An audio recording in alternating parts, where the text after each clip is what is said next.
Hello, friends, and welcome to another single-serving tabletop adventure from Queen's Court Games. I am Aaron, and this is the last time I'm filled with profound sadness, because after tonight, I have to return to the GM's chair. I have to give up the mantle of playerhood, take on all the responsibility, make plans instead of break plans, and it is tragic.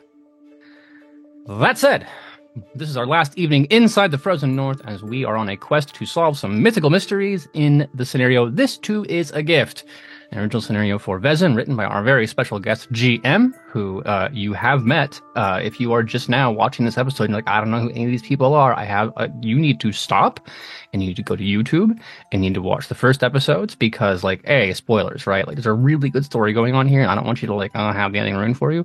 But also, you're going to be so lost, my guy. Imagine showing up in the third Star Wars movie and not knowing who Luke is, right? Come on. We'll wait. It's fine. We have all the time in the world. We are patient, kind people. You can go take care of that. Now, everyone who's watched the first few episodes, while our new friends go back and check that out, let me introduce you to the rest of our cast. First up, she is our social media menace and has become tradition at Queen's Court Games, award-winning best player character 2 times over. As outdoor occultist Elizabeth Jensen, it is Laura Tutu. Hi. Next up, they are our part-time producer, full-time fiend, playing the dashing detective Axel Roland. It is Kato Icy. Hello, hello. Alongside, playing probably a doctor, maybe, I don't know, we're getting some resolution on there. It's not quite what it seems. Drago Markovic, we know him as Jonathan, you know him all over the internet as Latinos Against Spooky Shit. Hola, buenas tardes. And lastly, but not leastly, hero of my heart for allowing me to play in a game for once, our special guest GM, drawing on his deep expertise of the Frozen North, it's Bleak Season. Hey, good evening.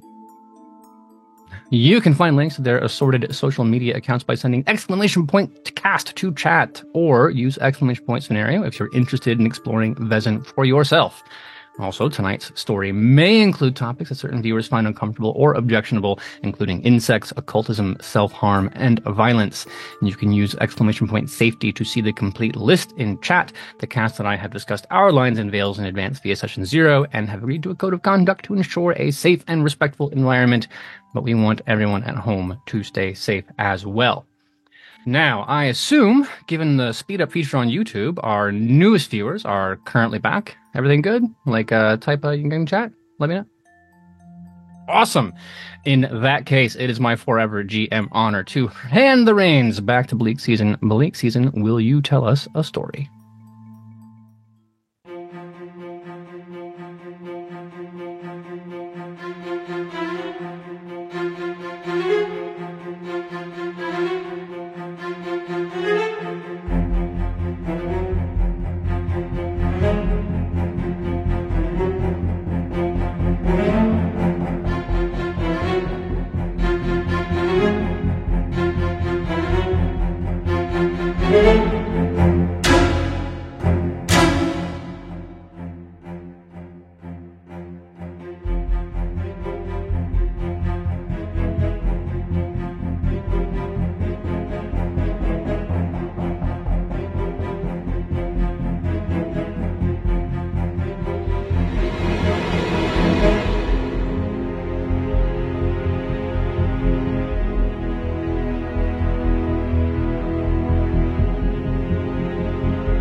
My friends, we travel once again to Stavanger in northwest Scandinavia, where you have been sent by the lawyer Bertolt to investigate strange happenings at a shipyard run by a company called Lock Spindler.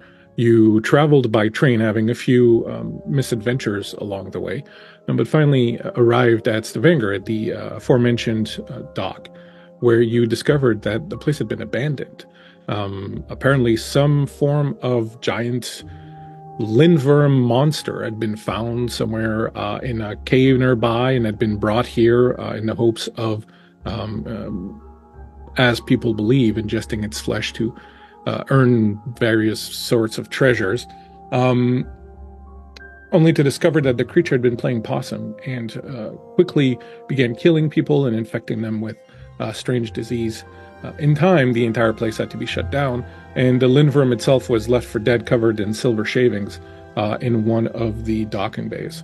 You discovered this Lindworm, found that it had been carrying a clutch of eggs, which you dutifully rescued, and saved the Lindworm, removing the silver shavings and allowing it to perhaps in time regenerate enough, heal itself enough, so that it might be able to return to where it came from. You then repaired to your lodging, some little cabins nearby, where all of you had strange occurrences during the night. Strange dreams, strange encounters, most notably the last of which was in the captain.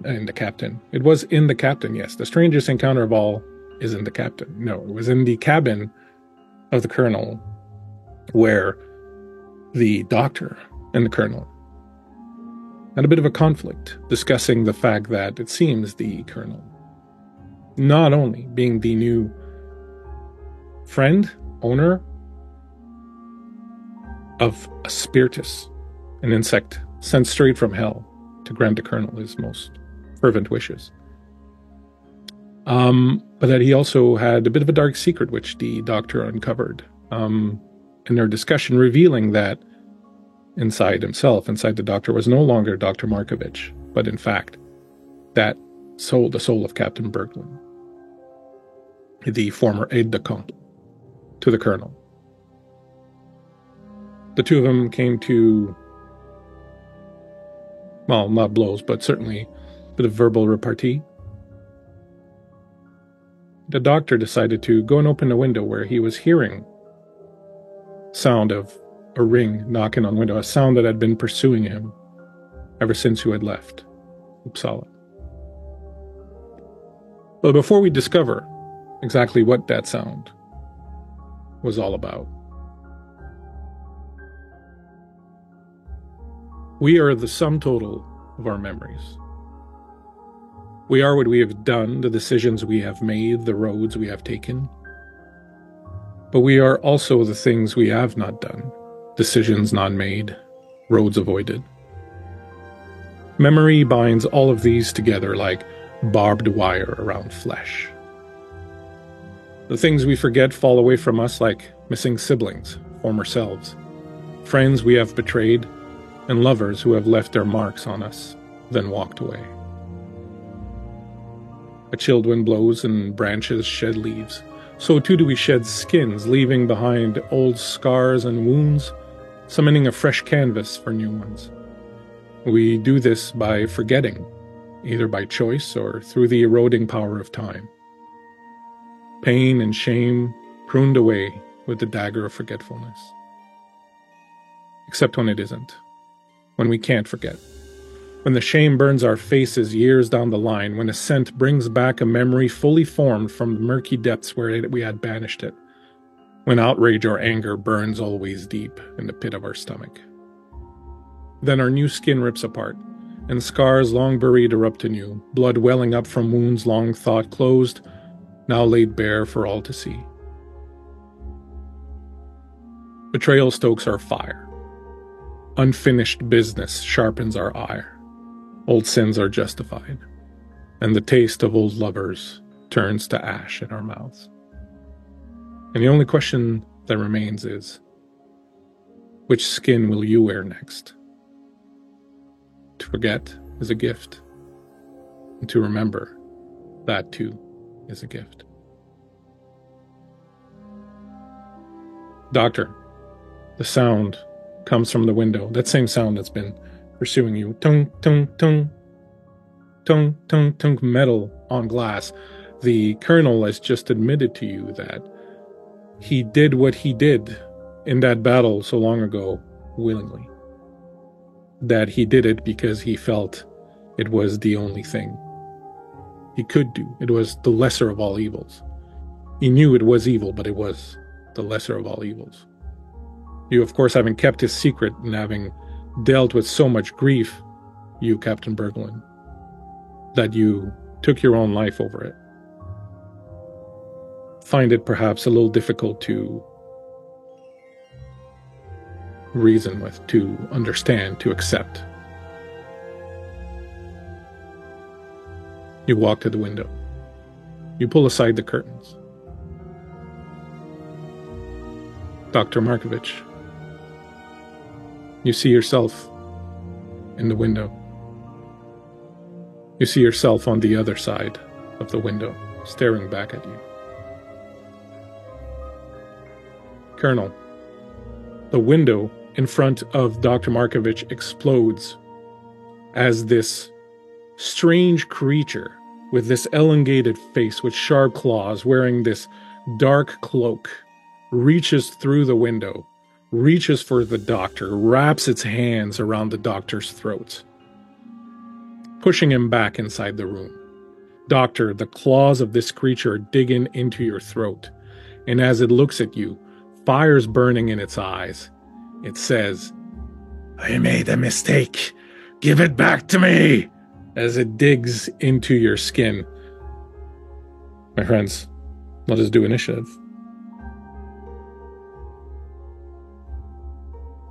Elizabeth, you have just banished your friend, Bergamot, and you and Rollin have had a bit of a discussion together where Rollin extracted a promise from you to take care of them if ever their werewolf, their wolf problem got out of hand. And just as you acquiesce to this, you hear glass breaking, a scream, a sepulchral voice that resonates throughout the little valley where you are. Somewhere up above, where the colonel's cabin is. Something dark and strange is afoot. I'll now draw cards of initiative for everyone. If anyone has a power that allows them to affect initiative, please let me know. I don't think so, except maybe the colonel. I draw 2 and take the best. Well, we shall begin with you then. You have the choice between, well, it's going to be a hard one, 4 and 5. Ooh. Stumped. 5. 4. 4? You will go at 4. Good answer, Steve. Good answer. Rollin, you go at 5. Game Master, I had a question. Yes. What form am I in currently? You were, I believe, back in your human form. Okay. So that was a 6 for Elizabeth. That was a 3 for the doctor. As you can see, you are at the base of the hill, Rollin and Elizabeth. You can run up. It will take you 1 full action to get to the cabin, so that will likely be your first action. Inside the cabin, the doctor and colonel had been speaking after the colonel had been found hanging upside down, covered in flies on the wall. So the colonel is here just at the base of the bed, had been sitting perhaps on the edge of it, and the doctor having gone to the window and now seeing this lovely creature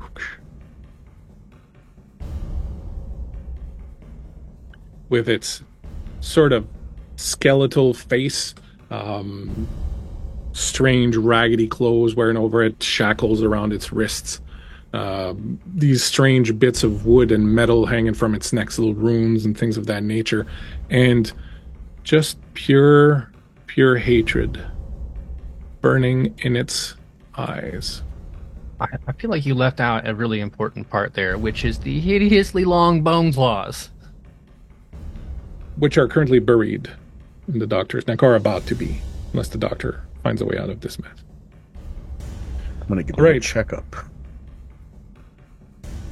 You will. Unfortunately, the beast goes at 2, and so the beast will proceed to attempt to throttle the doctor. I will ask the colonel, who is looking at the situation, whilst the situation is occurring before you make your move, to make a vigilance and logic roll for me.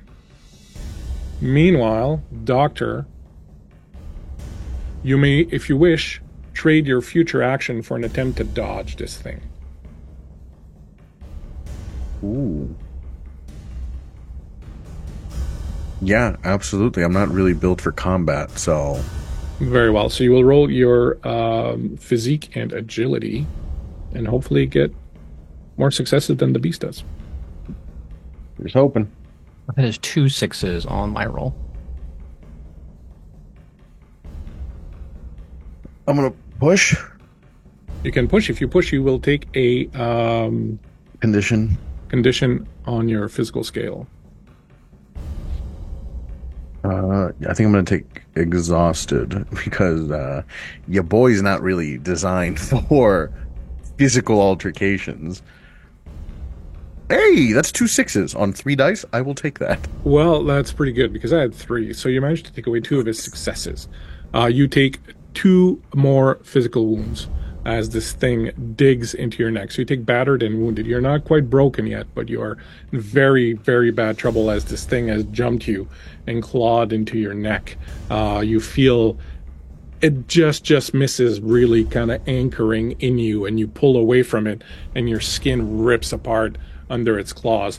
Colonel, what you noticed, which hand does the doctor wear the ring on? He's right. The creature seems to be focused on the right hand. It was attacking and clawing at him, but it looked at the right hand right away, and it seems to be trying to grab at the right hand. That was the creature at 2. At 3, it will be the doctor, but you've traded away your action. So, Colonel, you are on deck. Fire's been running hot, right? Mm-hmm. Which means, presumably, all fireplaces in the universe are equipped with a fire poker, right? Like, it's the law. It is the law. It is, in fact, the law. So, I should have a fire poker with a searing hot end on it. I would like to scramble over and baseball club the hot end into the back of whatever this thing is. I know Elizabeth said you can't shoot him, but, like, fire? I remember that someone said fire at some point. Also iron, maybe, from the poker? Oh, that's Faye 201. I'm not that advanced a scholar yet. Let's go for it. Are you like physique in close combat then? You would do physique in close combat, yes. That's 1 6 from me. Well, that's a very excellent attempt. However, this creature has a special ability that allows it to trade a fast action to switch between physical and spectral form. And as you come switching at it, it trades its second action to switch into that, and the creature becomes incorporeal, and you just miss clobbering the doctor. I will say that you got the sense that the creature reacted to it because it feared the searing poker, and not just that if you had just been weaving a truncheon or something, it might have just ignored you and taken it. But it did seem to have a moment of, oh shit, before it turned and sort of sweeps around to the side. At 5, Roland. I am running towards the source of the sound, and as I'm running, I would like to use what I'm presuming would be a slow action to maybe go into full werewolf mode, if that is allowed, or if both of those, I don't know if I'd be able to do both. You run up to the stairs, and as you're running up there, you reach deep inside of you where that power to change, to transform comes from. You know there's a voice hidden there, something that lives inside of you that is perhaps the spirit of this wolf form that you have, and you reach out to it and you tell it now would be a good time, and it says no. Okay. Is the door locked? I'm going to say no, because the doctor came in, so it wouldn't be opened, but as you reach for it and you grab the handle, you can easily turn it open. Would it take my entire... Yeah, so it would be just it would be your long action to get there, but also you can kind of get into the doorway there. You can say something, or you can do a fast action, basically. Yeah, I think it would probably be a moment of shock and assessing the situation. I don't think that I would do much other than that. Excellent. At 6, Elizabeth. Dead sprint to the cabin. Do you wish to take a fast action as you run there?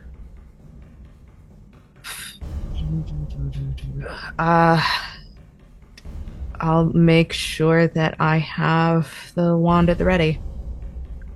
Excellent. I will say that as you approach, the scene has changed a little bit, as the colonel would have gone there to try and poke the Revenant, but the Revenant swooshed around in his incorporeal form and is hovering between them and you. Back up to the front, it is the Revenant again. The Revenant turns physical again and reaches once more for the Doctor, this time reaching directly for the hand and not attempting to attack the Doctor. Doctor, would you like to trade your action again to attempt to get away from him, or will you just let him do what he wishes? I wonder if this will work. Could I use the ring's ability as he tries to lunge for me? Monier, it would have to be on your turn. It would have to be on my turn. Yes. Okay. But you could do that on your turn.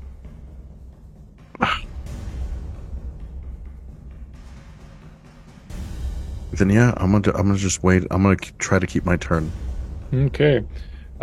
He reaches down and with a couple 6s manages to grab your hand. Now, I'll say he doesn't do any damage, but he's holding your hand very solidly and he's clawing at your fingers and he's starting to remove the ring. He's saying, "Give this to me." And he's just trying to rip your fingers off at this point. I will ask the Colonel to give me a fear check. Yeah, I was wondering when that was going to pop up. Yep. In fact, Elizabeth and Roland should also give fear checks. You do get, I should say, you do get each an extra 2 dice for being near friends. Well, I will re-roll. I'll roll 2 more. I have 1 success so far. No, just 1 success. 3 2 successes. successes. 3 successes? All right. You're good. The Colonel, you had 1 success? Just the 1. All right, you're good also. Colonel, as this creature turns incorporeal, turns around, becomes corporeal again, and starts to rip at the hand, all of you hear this spectral voice that seems to be emanating from it as it's focusing on the Doctor's hand and trying to rip his hand out. You hear this strange voice that seems to be emanating from it and fills the entire hall and says, "Come on, Colonel. We all know what you did. You think some sort of devil-spawned insect is gonna absolve you of your crime? Killing your troops like that, with no remorse. What sort of a monster are you?" The Colonel has never once been quippy. I definitely think that he's the kind of person who the anti-Joss Whedon will say. So there is just a narrowing of eyes and intensity of purpose, just jaw clenching just enough to show that he is mentally reacting to that statement. But otherwise, the Colonel is a man of action. So if we're back to my turn. Few words, decisive action. In fact, it is the Doctor's turn. Right. Yeah, in that case, as he's trying to take the ring off my finger, I want to try to activate the ring's ability to see if that lets me get some distance. Do you choose to remain visible or not? I'll remain visible during. That way, I don't want anybody else to think that I'm also a threat. In the same way that the creature became incorporeal a second ago, you now all see the Doctor do the same thing. The Doctor becomes a ghostly version of himself, pale, evanescent, still there very much, but almost becoming see-through as the ring's power takes hold. Very Ghost of Christmas Past, you know. Very much. So you can stay in this form for as long as you want. until the end of the scene, basically. But whenever you decide to turn it off, you turn it off. And so that's your action. At 4, Colonel, you now are faced with a ghostly doctor, but a very physically real creature. Now, you've seen the creature, even though it had moved already, turned itself into something else. So, what would you like to attempt? Do I need to fear react to Drago also being a ghost person? No, I will say that since he is ostensibly a friend, and you've just seen the same thing with something far more horrifying, I'll say you're fine. Just a little guy. Then okay. So the Colonel's understanding is that if they are the same kind of incorporeal, this gives him a lot more room to maneuver. Previously, you don't want to put your whole back into it in case you miss and then kill the doctor with a swing. In this case, Drago is no longer in the picture. I mean, like half in the picture, half out of the picture. It's complicated. I will use one of the Spiritus powers for strength to get a +2 bonus on a wail on this guy with a hot poker roll. As you call on the Spiritus to help you, you feel a little pinch in your chest. You know, it's in your pocket there, and you feel a little, almost like kind of like a bite, almost like a suckling action that has begun through your shirt. None of it good. None of it remotely of any interest to anyone, but it is happening. Go ahead then and make your attack.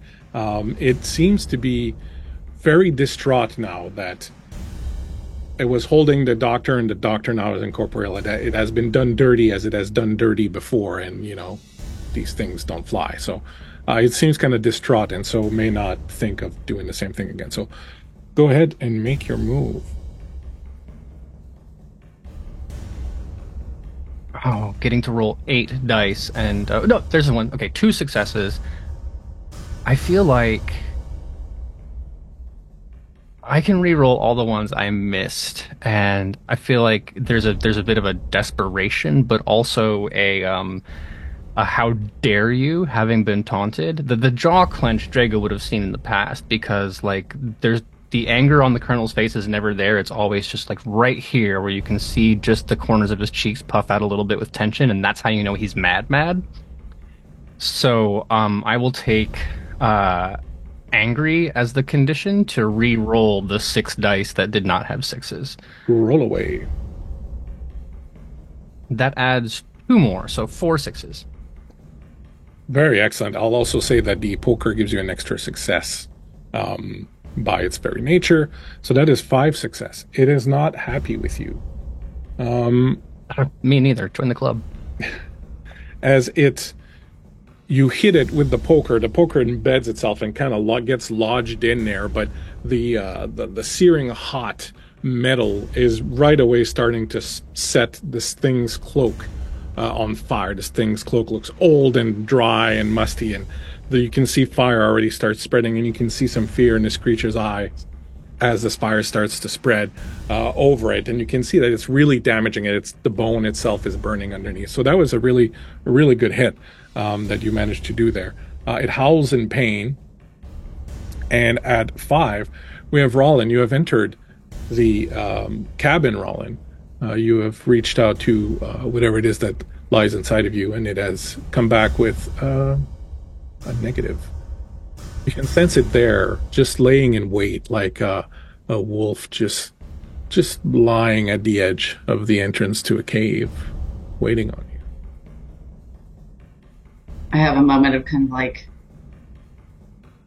of all the times, and I reach to my hip and I pull out my rapier, and I would like to use my fencer ability to go for an attempt at maybe cutting off one of the revenant's bony, gnarled claws so that it has less to work with.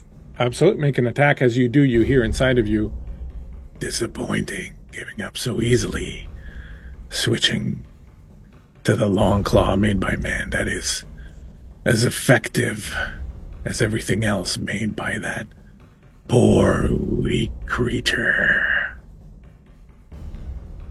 And I have a moment of snarling to myself, and I go, "Shut up." Snarls, but doesn't bite. No successes. No success as you come in and reach out with your rapier. It goes through the cloak, but then you feel it just go through the bones. Like this thing is way too much of a skeleton. Your rapier goes right through it, and kind of gets lodged as this creature is moving around, and you're kind of having difficulty drawing it back. At 6, Elizabeth.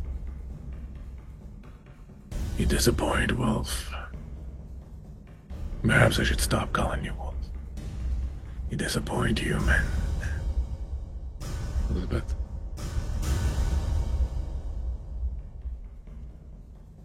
Well, what shall we do? I mean, there's already the beginnings of the fire Yes. on its cloak. Mm-hmm. One of the curses that I have at my disposal is fire. Well, I'm really close to him. Just throwing that out there. Just saying out loud in case anyone needs that information. That's true, but hold on. So I don't know how fire affects an incorporeal doctor either, so, you know. you're probably safe. Can I focus it onto the cloak? Absolutely, you can do anything you want. Roll your magic. That's 4 successes. Describe to us what it looks like as Elizabeth invokes this ancient curse, this ancient power that she wields. There's a moment where I stop and stare because it's been a while since I've seen anything quite that angry come tearing through the veil. But I raised the wand and I shout a phrase in Latin that I remember.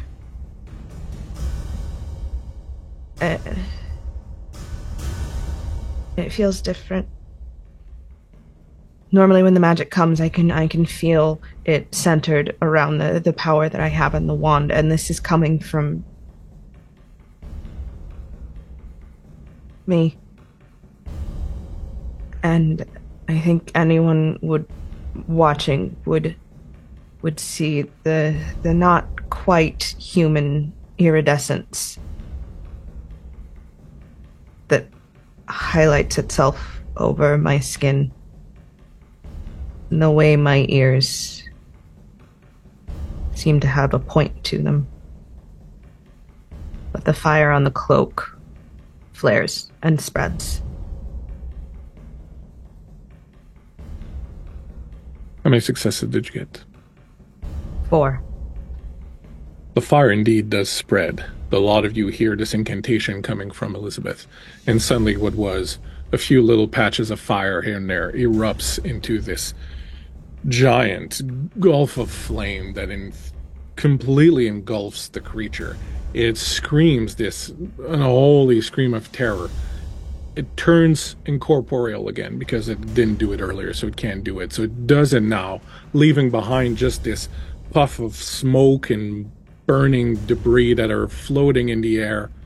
And it travels at high speed and pops up right in front of you, Elizabeth. And on its second action at 8, it wraps its arms around you and says, "You band with me," and it grabs you and holds you and pulls you right into it. You feel the sharpness of the bones under the cloak start piercing your flesh as it's ghost pressing you, grabbing you and grinding you into it. The fire on its cloak starts to spread over to where you are. Your hair, the bits of your hair, the tips of your hair are burning. Your clothes are burning. You feel your skin being singed as this thing just grabs you and holds on to you. I've got 2 successes, so it successfully grabs you and holds you. You take 2 damage, 2 physical wounds as it's holding you, and you will keep taking 2 damage every turn that this thing holds you.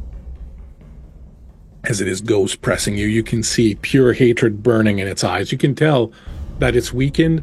The fire is having a ravaging effect on it. It's very weak, but this is its dying throes. This is the most dangerous animal. It's just on the edge of going, but it hugs you to death. I start screaming. Doctor, you are incorporeal. You can hear what's going on. You can see what's going on. You don't smell the burning that was just in front of you. But you do see that the creature has traveled quickly to Elizabeth. Fire is starting to catch around it. And it is pressing and absorbing Elizabeth inside itself. Do I recognize this spirit? As far as like whom it represents? Give me a empathy and observation roll. 2 successes. You saw it in the window. The face that was reflected at you was yours, Dr. Markovich. I'm going to go through it because right now it's hugging Elizabeth, right? Mm-hmm. I want to go through it to where Elizabeth is in the center. I want to get between her and it, make myself corporeal again, and try to push Elizabeth out. Oh, interesting. I will correct one thing. The creature did go at 2, which is before 3. At 2, what it would have done simply, it would have intoned a curse of its own. Elizabeth, you would have recognized it, and you would have felt a whirlwind of cold surround you.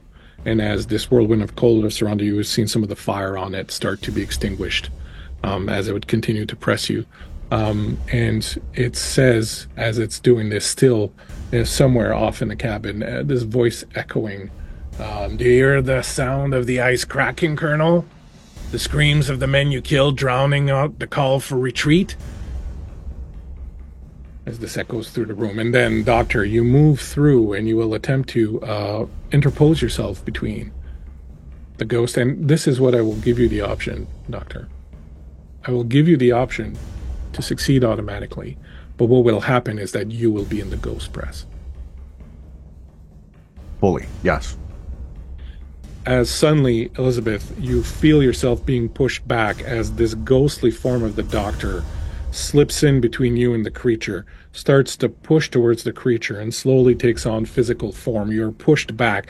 The creature's claws let go of you. The spikes from the bones exit your body. You are protected from the flames as you see the Doctor there, and you see this creature now engulfing the Doctor and pulling the Doctor into him. Colonel, at 4. Now we're back in the realm of might accidentally hurt the Doctor. Don't want that. So it's on fire, and the fire has mostly died down at this point because of the curse of frost that it intoned. But it's the smell that is in the Colonel's nose, because that's wadding. That's powder and shot. That's when the artillery pieces, you have the long plunger to push everything in, and the end of it has it's a damp cotton, but you still get that smell of smoldering fabric. So there's this very like scent-based memory of an adrenaline surge that kind of fills up the nose. Or maybe that's the demon who I'm breastfeeding. You never know. Could be either.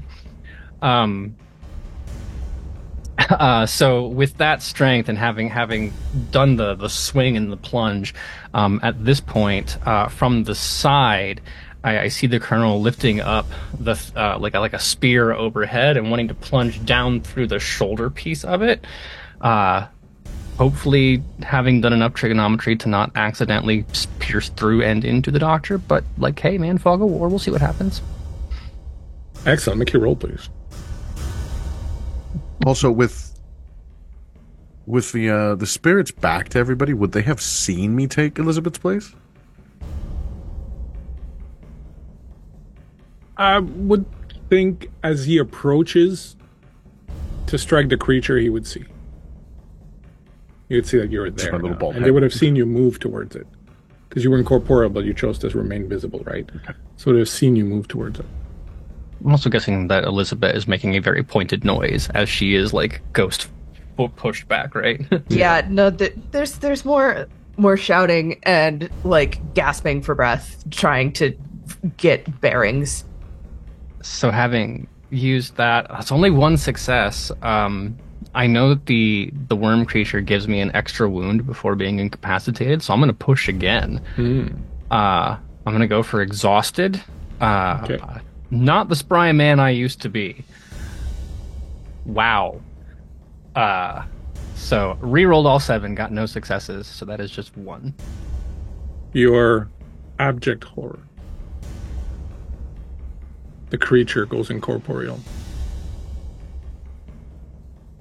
Your poker plunges right into the doctor's chest. Doctor, you feel this iron still very hot, plunging right into your pod belly. You have a quick thought for the fact that it is burning hot, and so will cauterize the wound. And so maybe the only thing that saves you in the long run. But as it enters you, and you take the damage, you are now broken. You stare up at the Colonel, as the Colonel, I assume with some degree of horror, is poking you right in the belly. There's just like horrified, paused eye contact that's like all time stops. And you get the camera panning up from the wound to the face of just...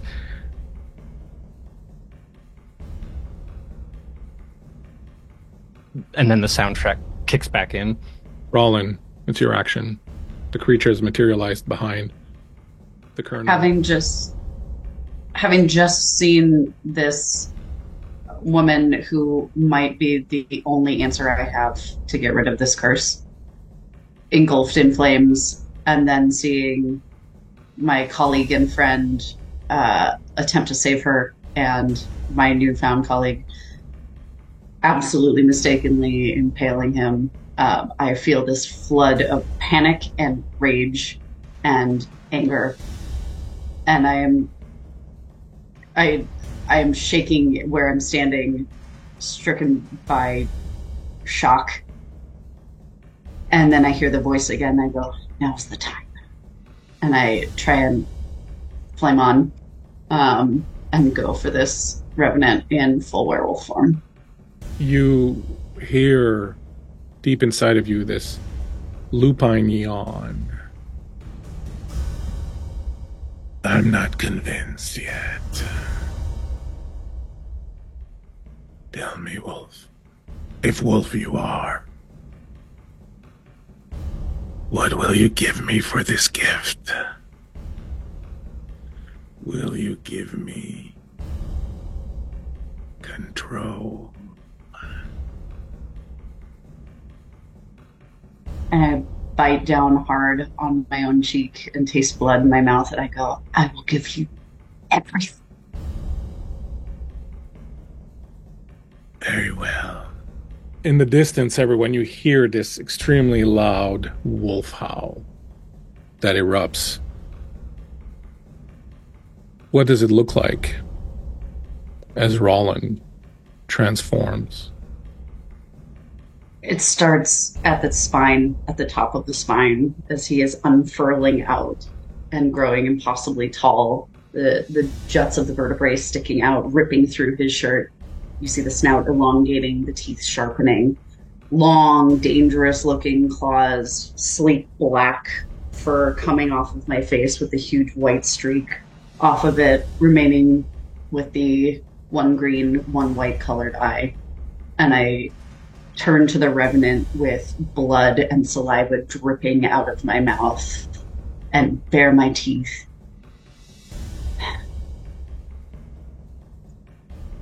Make your attack. It does not see you come in. It is behind the colonel, intent on the colonel. You do have an advantage if you want to use it. Everyone's got an advantage, right? 2 extra die. 2 extra dice. That's 12. That's a lot of dice. GM, I'm gonna push. Did you roll no 6s?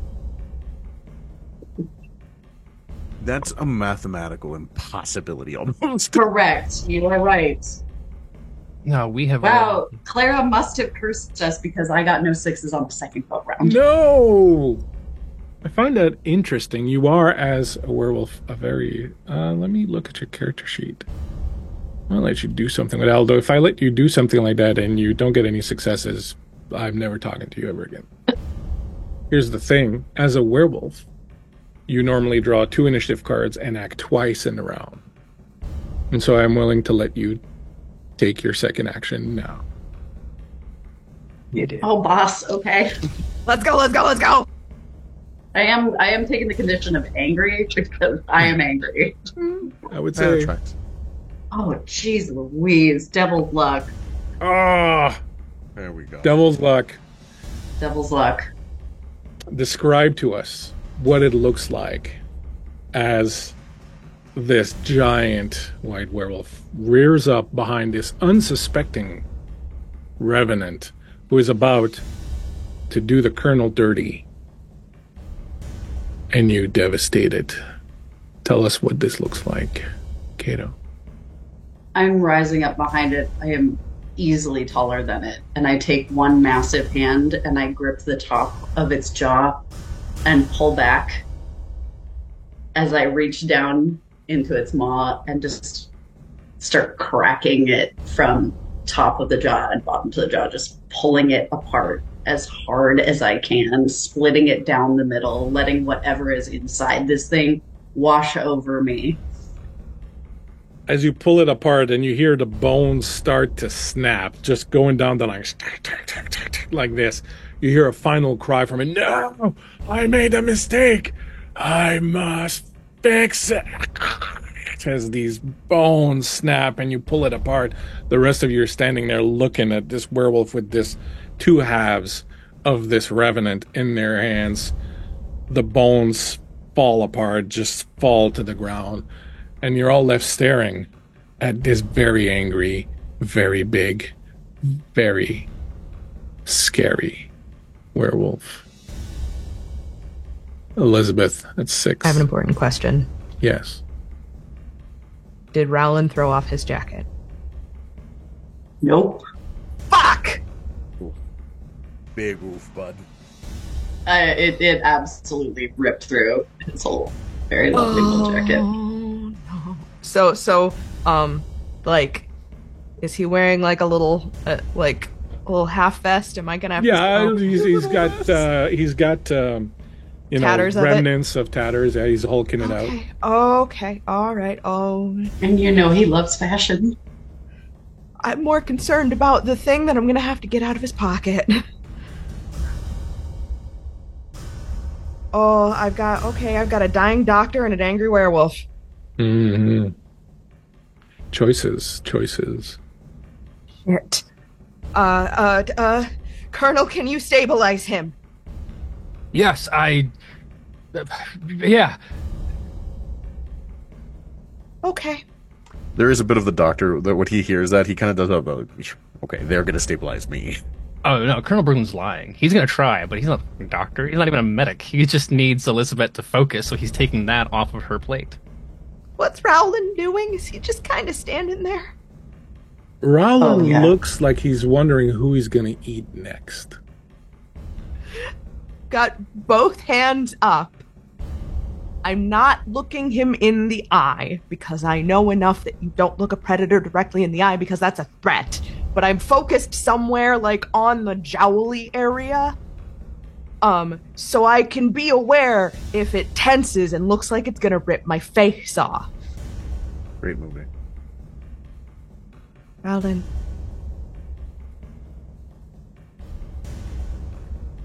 Remember?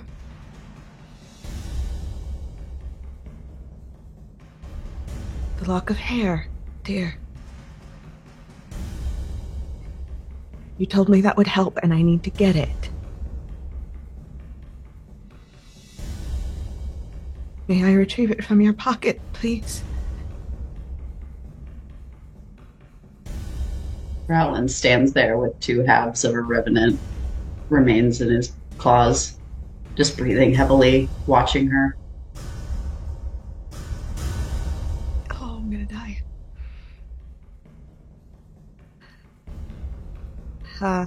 I will continue to approach. I'm gonna go for the lock of hair that I was told was his anchor. The thing that could help bring him back. I'll ask you to make an empathy and manipulation roll. Oh, sweet Jesus, at least I'm good at that. You do have 1 penalty from your mental condition. Devil's luck? Rollin, you're not there. You're not in the wolf. You're not in the cabin. You're far away. You're going up the steps in a white tower. You hear the distant din of roaring, fighting, something going on, but you also hear sounds coming from upstairs. You hear him humming a melody that you know well, the one he hums when he's painting. Just as you are about to climb the last few steps, you hear Elizabeth's voice from far away trying to reach you. You can't really make out what Elizabeth's saying. You don't know exactly what's going on. You get the feeling that if you want to take a moment to think of her, you might be of assistance to her. Do you want to do this? I do. What do you think about? What memory most readily comes to mind about Elizabeth? When I first had the impetus to go for the shed, and she stood in front of me, putting herself in harm's way, and clasped her arm with my arm, and she saw me for what I was. And remembering the smell of rosemary.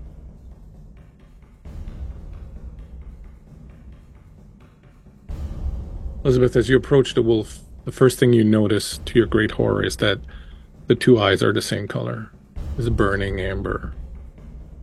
And then briefly, for a moment, you see the left eye change, become pale. And for a moment, for a brief moment, the werewolf looks at you with kindness, friendship, and you know you have but that one moment to approach him and do what you need to do. And I do. I approach. And it's slow and careful, the same way that you would approach a wounded dog in the street. A wounded creature is the most dangerous. I keep one hand where he can see it, palm open, and the other hand goes into the ruin of his suit coat. Give me a precision and stealth.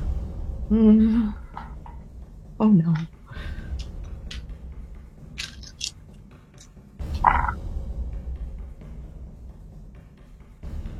Two successes. You reach in. You find the pocket has been ripped. There's nothing in it. You reach a little deeper. You feel something at the tip of your fingertips, and you see from underneath the pocket which has been ripped a lock of hair, silver, that starts to fall down. You snatch it.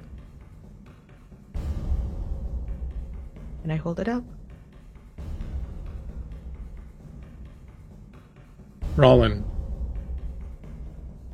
we'll come back to you, but as you step through the door at the top of the tower and enter what looks to be an artist's garret.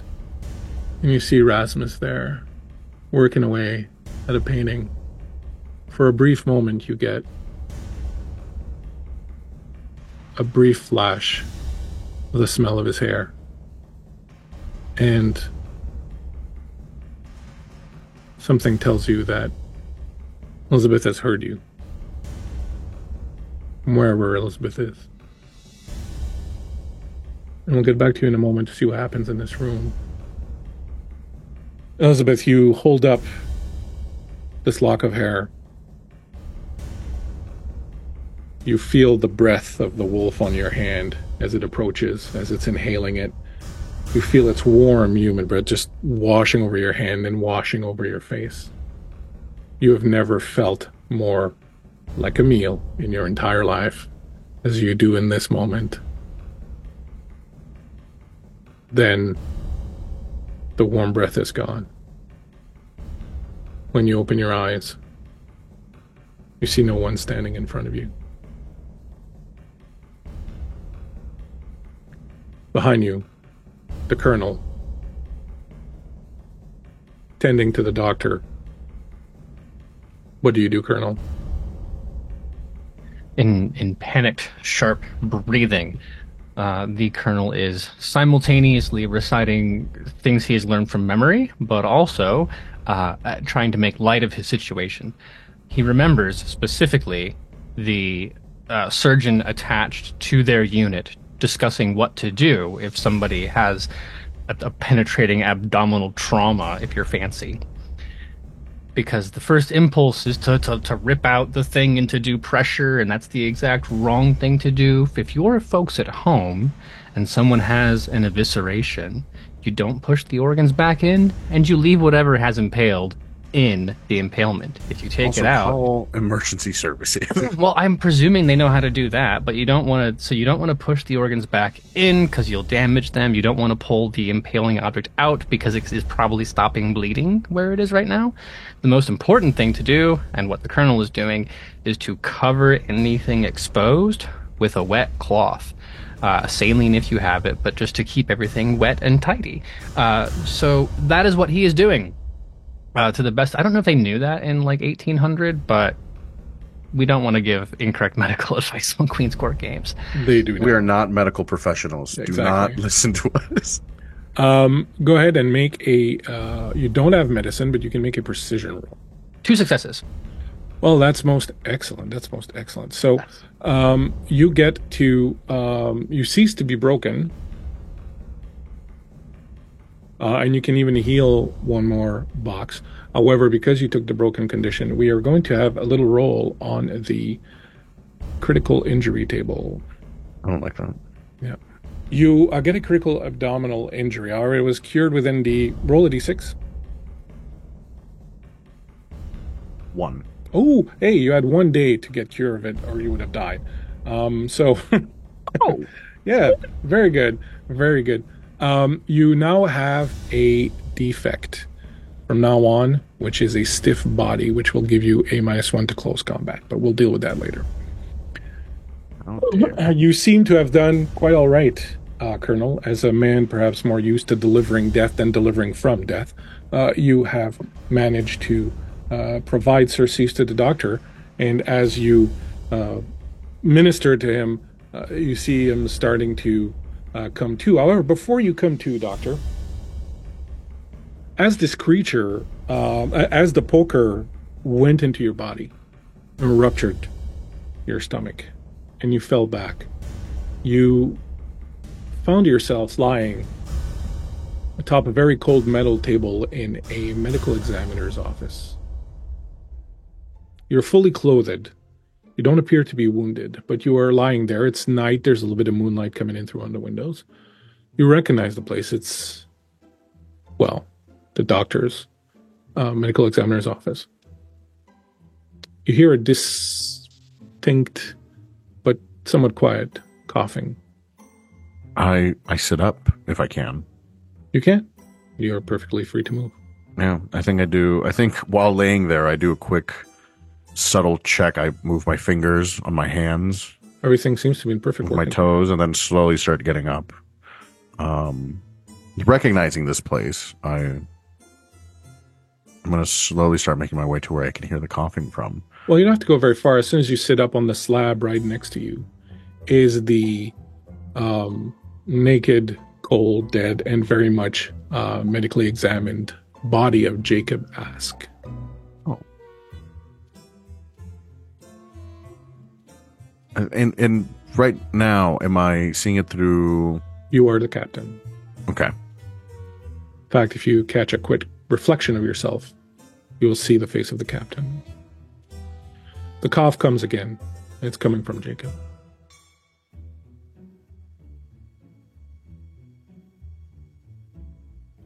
I'm perturbed because I know Jacob's gone.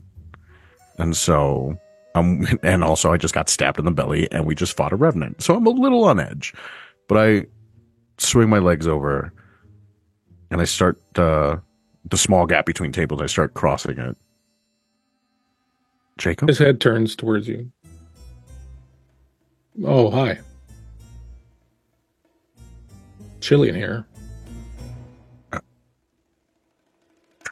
The white cloth that they drape over the bodies, I pull it up a little bit, like right underneath his deck. Oh. Thanks. I've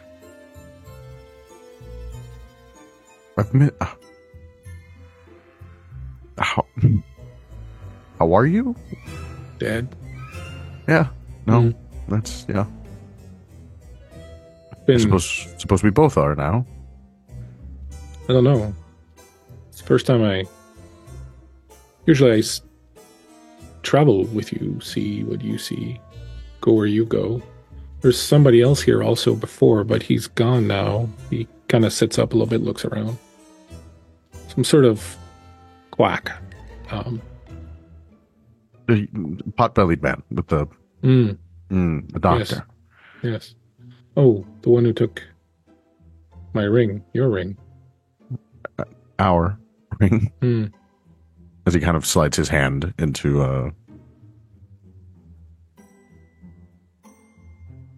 his. Oh, that's warm. That's nice. He sits up. Do you think you're dead? Well, last I remember was Elizabeth's getting washed. I got in between, and then the Colonel, and I accidentally injured me. Oh, the Colonel. Oh yeah, there's something I wanted to tell you about the Colonel. Yeah, the Colonel. You remember that night I was coming to see you and he looked sad for a moment. I saw you through the window and I waved and you did what you did. Right. I was coming to see you to tell you what I'd found out about the Colonel.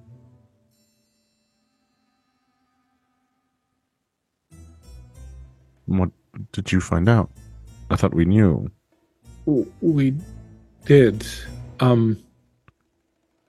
Just, I'd been watching him and talking to people he was talking to, and I wanted to tell you something. I was coming to tell you that I feel like the Colonel did what he felt was the moral thing within the confines of what morality is afforded him in an instant such as the one he was in. I think he's just attempting to overcome the guilt by erasing the past, but he can't do that. He needs to confront his actions, even if he forgets what he did. His soul would never be at ease. He would still have done it. Part of him would always know. It'd be like a niche he could never scratch. I was coming to tell you, and he looks up and he puts his hand on your cheek. I think the Colonel needs his friend now. He needs you to put aside your own guilt and help him with this. That's what I was coming to tell you that night.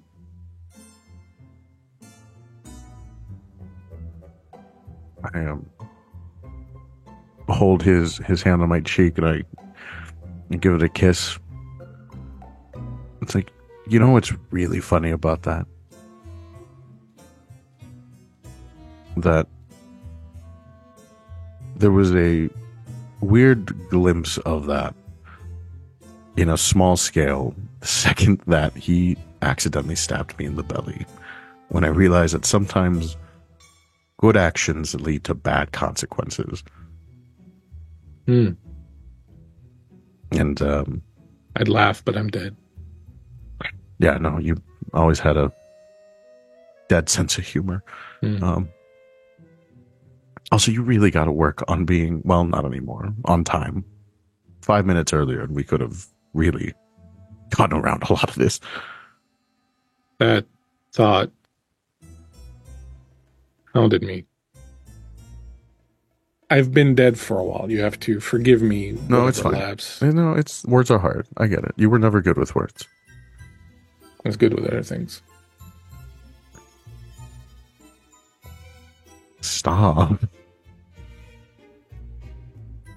The doctor, I think the doctor needs rest too. Yeah. Would you do me a favor?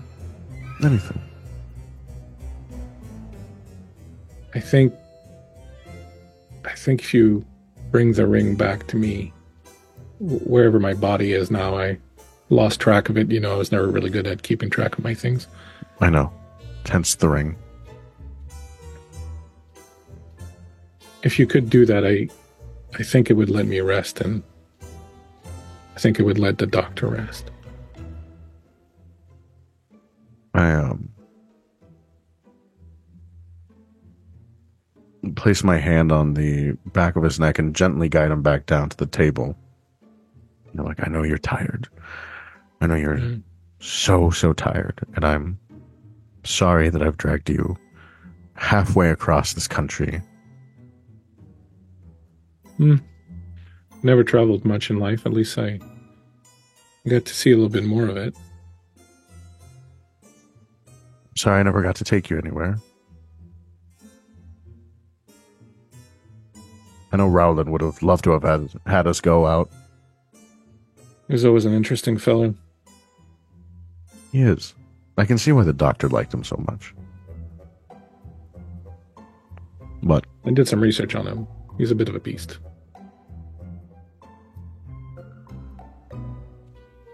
You have no idea.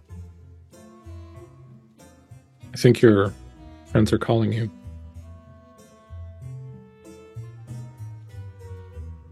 Will you come back and see me? Wherever they put me. I will. I'm gonna kiss him on the forehead. And before whatever light fades me back into the realm of the living, I'll whisper in his ear, in this life and the next. I like that.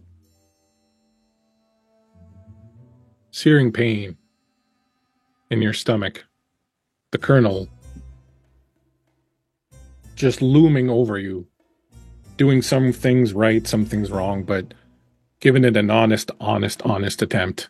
Just kind of pushing his face away, just fuck off. Brawlin.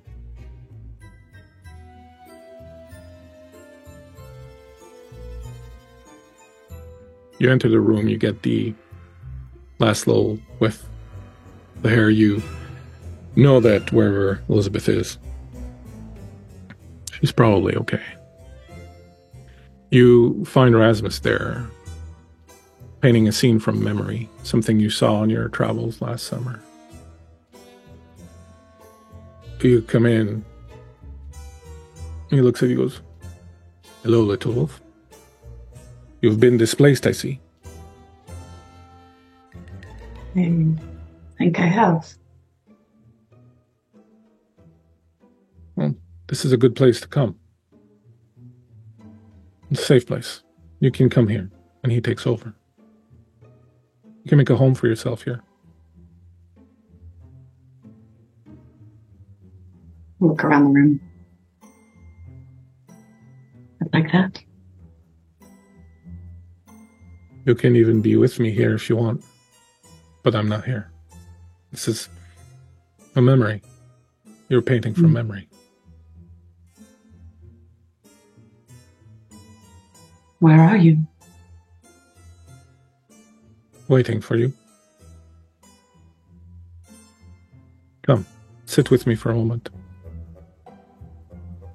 And he takes your hand and leads you to a little bench under a window, and there's soft sunlight that's coming in, birds outside singing.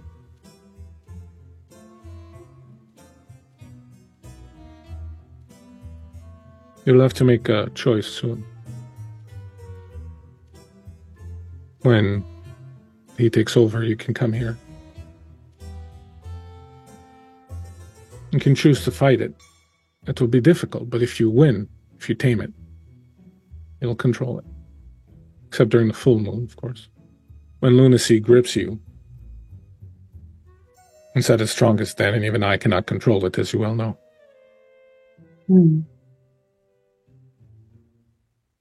There's another option. There's an old proverb among the Soviets. Only memories survive the grave. If you kill the one who cursed you,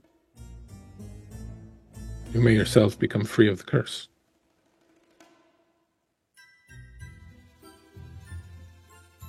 We must all make choices that dictate who we become, little wolf.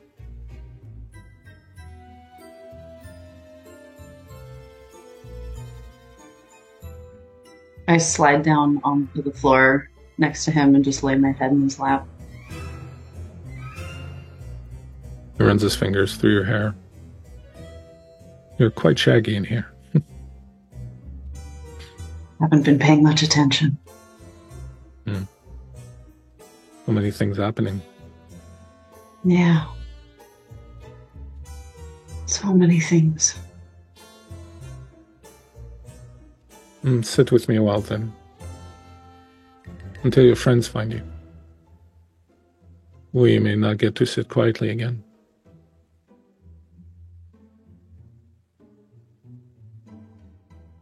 I love you, little wolf. I know.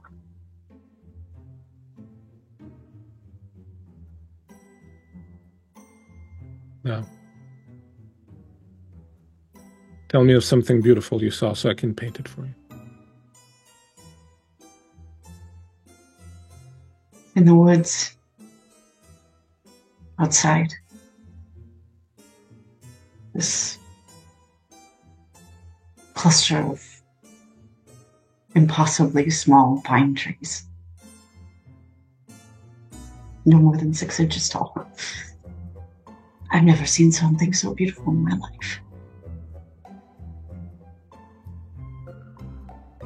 Sounds lovely. Shall I paint you in the scene?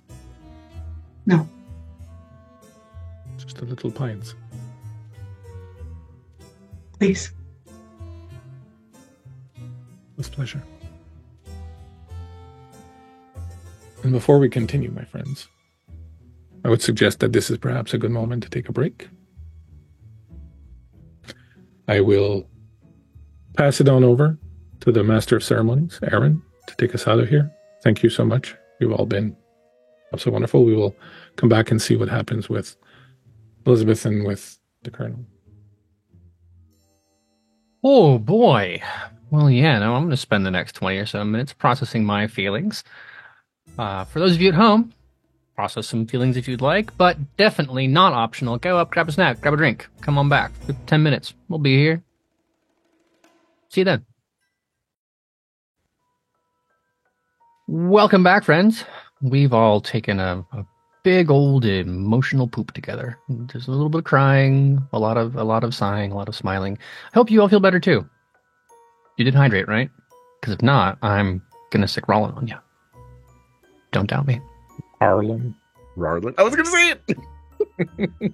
But while we wait for your impending werewolf doom to arrive, in the meantime, I will return it to Bleak Season.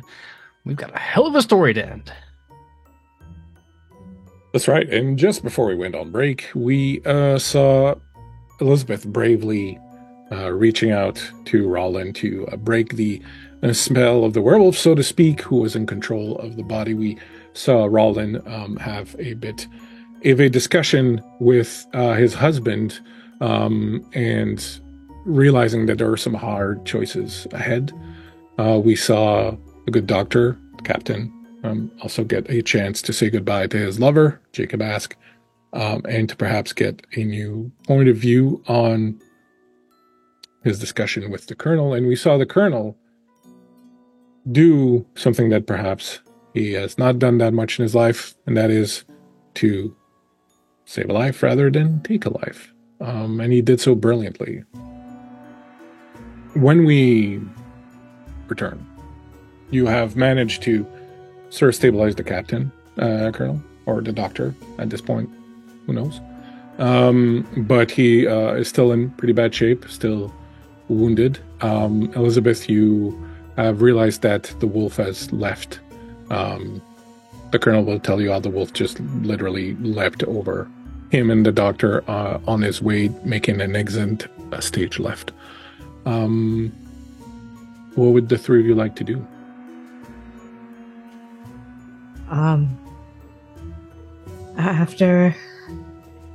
After making sure the doctor is stabilized, or at the least, try and clean my own burns. Imagine the You can, Colonel. you can make a medical check if you want to try and... Sorry, Colonel, you were going to say? If it helps at all, I can see the Colonel would have gone and retrieved Dr. Markovich's bag, so we're not just stuck with, Yeah, we'll give 2 extra dice. That is 2 successes. Excellent. So I will say that you managed to heal up one physical condition from anyone in the room present currently. Well, I'll give you a choice. You can either heal 2 of yours or 1 to anyone who needs it. Of the 2 of us, the doctor is in worse shape, so I will do what I can to make him more comfortable. Okay. So you will set him up in the bed, go over the work of the Colonel, which is quite good. You're impressed at the field surgeries or field work that he performed. Looks to be holding up quite well. I don't remember. Had you pulled the poker out, Colonel? No, not at the time. So I will say that between Elizabeth and the doctor kind of being there, knowing that it was burning hot, you would think it's probably safe to remove it as it would have cauterized on the way in. So you would probably be able to, just so the doctor doesn't go around with the rest of this adventure with the poker sticking out of his belly. Yeah, it's very... Doctor, what manner of sedatives do you have in your bag? Already down a bottle of whiskey. Just Okay. Yeah, no, it's just gonna make sure that he is appropriately sedated and very carefully at least remove the poker, and then dress the wound. I was gonna say, I think it's a dual thing where You pull it, and I'm instantly shoving gauze in there. Like a teddy bear that's lost his stuffing. Oh. Oh boy. My wounds aren't fatal. I'll be fine. I need to find our friend. I can stay and tend to our friend here. If nothing else, I'm certain the good doctor can provide me with clear instructions. And between the two of us, I think Axel will be more inclined to cooperate with someone who shares that part of the world, right?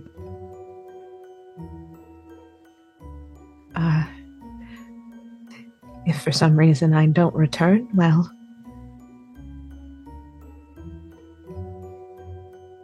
it's been an honor, gentlemen. Game Master, as I step outside, what do I see as far as a trail? Very difficult to see anything. The wolf seems to have been able to bound fairly far, and it's not quite your... well, let's see, what do you have? I don't want to just tell you can't. Oh, no, you have pretty good logic. You could do a logic and vigilance if you would like. 1 success. Well, 1 success is good enough. You do pick up the trail, heading a little bit further north, and you can engulf yourself over into the forest with that if you want. I will follow the trail. Meanwhile, back in the cabin, the doctor and the colonel. Well, there you go. Not so bad. Yeah, no, you guys. Yeah, no, we would have made a great student. I'm sorry about,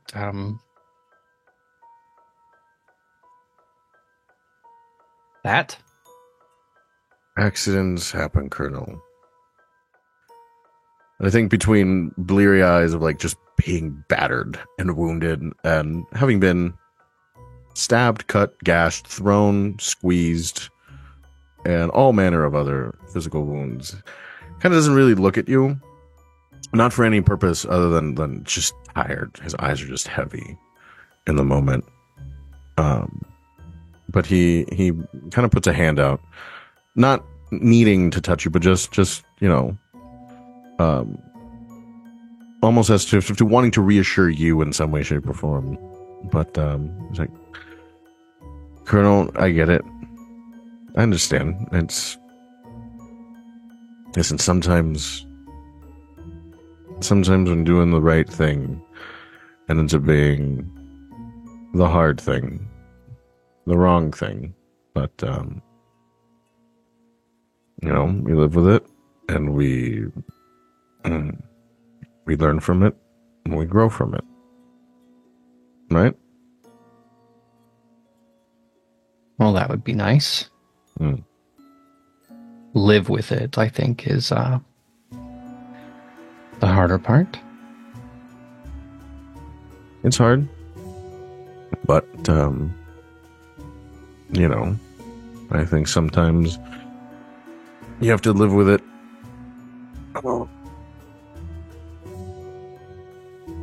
Do you know what's profoundly unfair about it, Doctor? At this, he starts peeling his eyes. What's that, Colonel?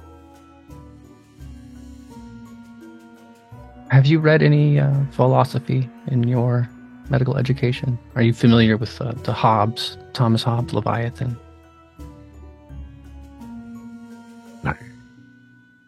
Briefly?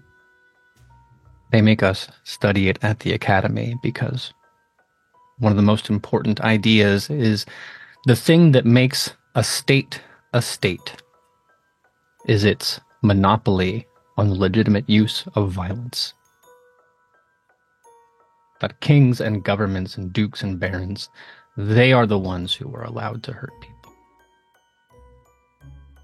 And they make us read that because the state it's amorphous. It doesn't exist.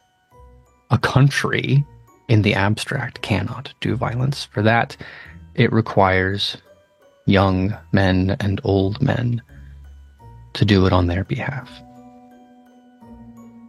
There's not a religion in this great wide world that says it's okay to kill people. But we have created a system wherein if the right crown or the right revolutionary says, no, I give you permission, then you can go out and do that. But the state doesn't have a soul. It doesn't have a brain, doesn't have morality. Sweden will never have to contend with the decisions that people made on its behalf. The rest of us have to do that. And sometimes it kills very well-meaning people. Because, and at this point he will actually reach over and put his hand on top of yours, who couldn't come to terms with that responsibility.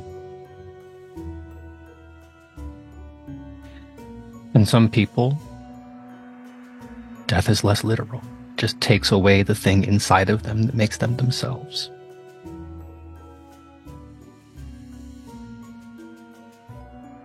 Do you remember this picture? And he'll reach into his pocket and pull out the watch and flip open the lid and hold the image of the king and the medal and all that.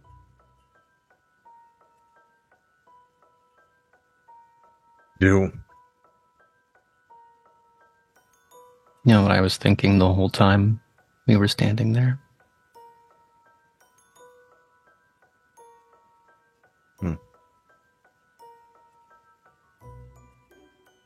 Fuck you for making me do that. I think the doctor moves his hand and squeezes your hand to embrace it. Like, you know, that's the unfortunate thing of war. The casualties live long after the war is over, and you've had to burden yourself with all that grief,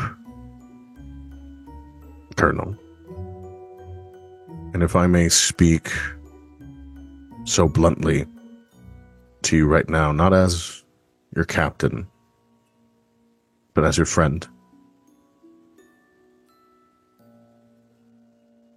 we all trusted you, and we all went out there knowing what we were doing and what we were fighting for. And yeah, in a moment, I was angry. I was mad. I was confused at your choices, but we all went in knowing that you would do what you thought was right. And I think those boys out there,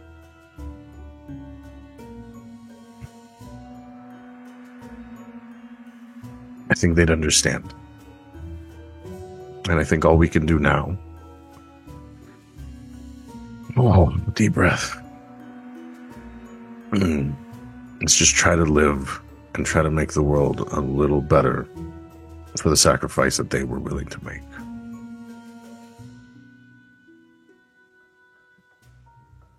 You know, it's,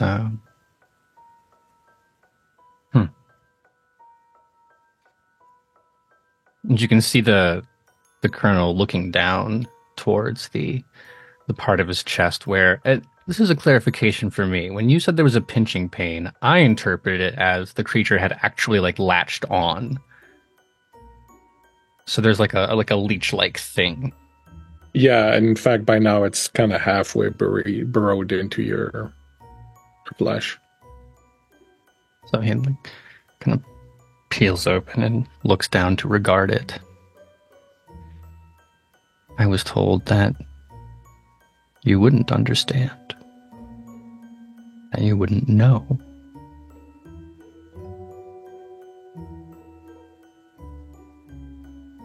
was the Feel whole it point. biting even more, burrowing faster. Seems I've been twice a fool. First for thinking I could run from a decision, and denying you the peace that led you to taking your own life. You didn't need a commander at that point. You needed a mentor and a friend. And now, and he'll reach to the bottom of his shirt, and I'm not going to do it because male presenting nipples on Twitch, but show the thing, and said, now it seems a second. Fair enough. Imagine that. You're human, like all of us, and you make mistakes. I inadvertently killed a doctor, so listen, I don't think anybody in this group is exactly, what's the word I'm looking for? Absolved of sin, you know? Well then, allow me to make the most of your kindness. Because in a world where you, of all people, can choose to forgive me, then I suppose this tough old man can, at least for a little bit, forgive himself. Sorry that I wasn't a friend before I was a countryman.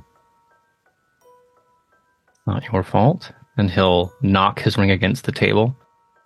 That's what they teach us to be. But if it's not too much a burden, perhaps I can enlist you under my command once more. You never say the word enlist again, as he kind of just slumps into the pillow. Not for Sweden this time, Captain. Then you will have my whatever's remaining of my medical bag.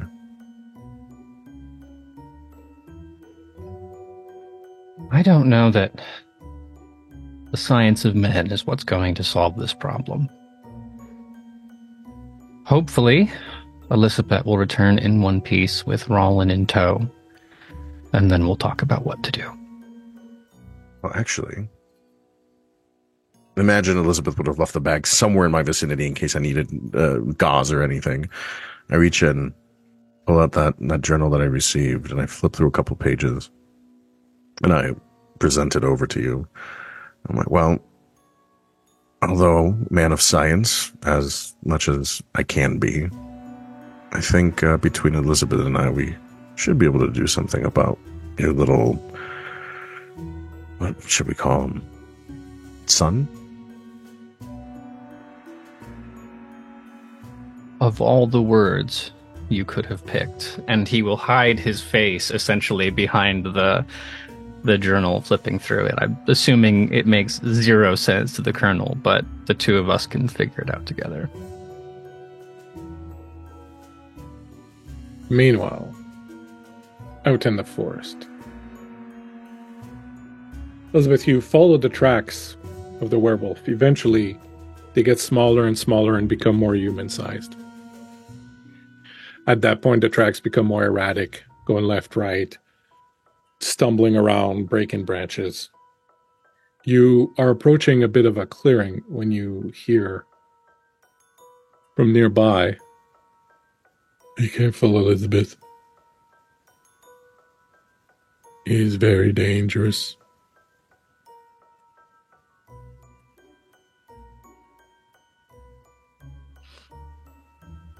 It's not the first dangerous thing I've had to deal with. I'm here if you need me. If things go poorly, then yes, I just might. I will wait. Should I survive this, you will help me find them. That is not a request. Yes. You enter the clearing and you see on the ground, dressed in rags, mostly naked, is the form of Rollin. Unconscious, asleep. It's not clear, but not moving. Axel? I'll move over and turn him onto his back. As you feel yourself being moved, Rollin, you hear a voice that's receding deep inside of you that says, "Until next time." Your eyes open, you see sunlight. It's very cold. You see Elizabeth over you. Axel? Yeah. Oh, thank God. Sit up on my elbows and look at her and go, I'm sorry. Did I hurt you? No. This wasn't you. Good.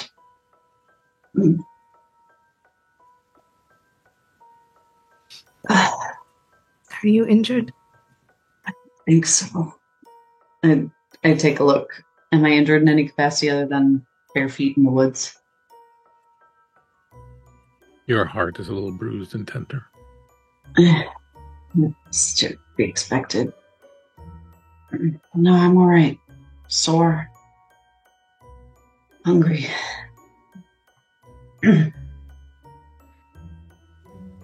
Yeah, we should get back. The doctor seems to be stable enough, but well, they're not entirely sure if I was going to come back. So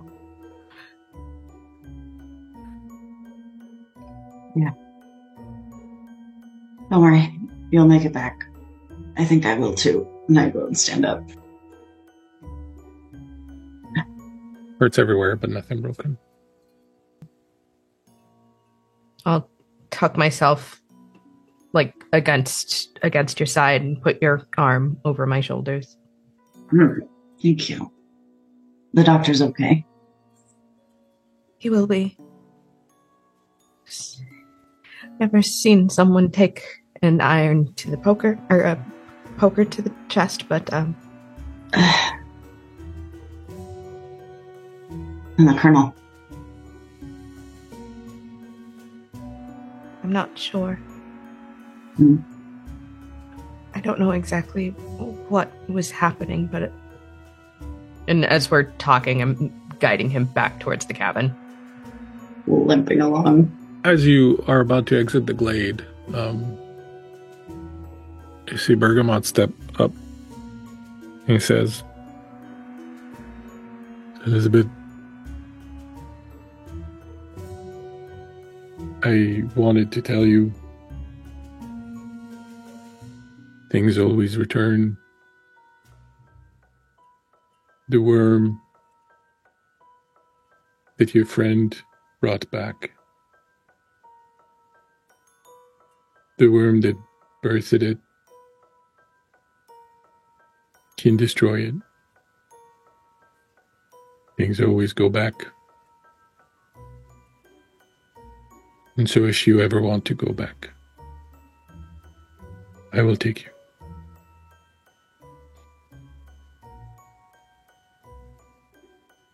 It's not a decision I can make right now. I know. I am sorry. He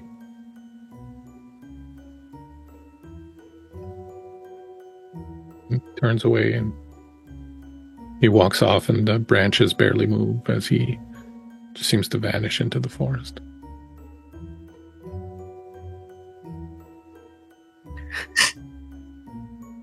All right.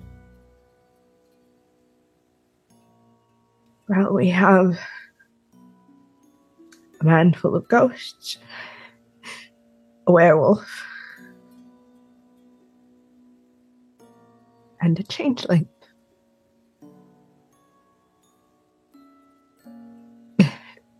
Turns out the Colonel is the only one with both feet in this world.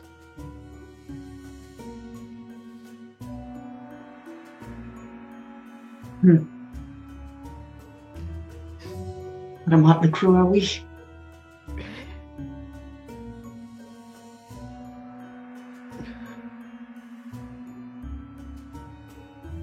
I know you're an incredibly powerful person. But if you ever need help, you can call on me.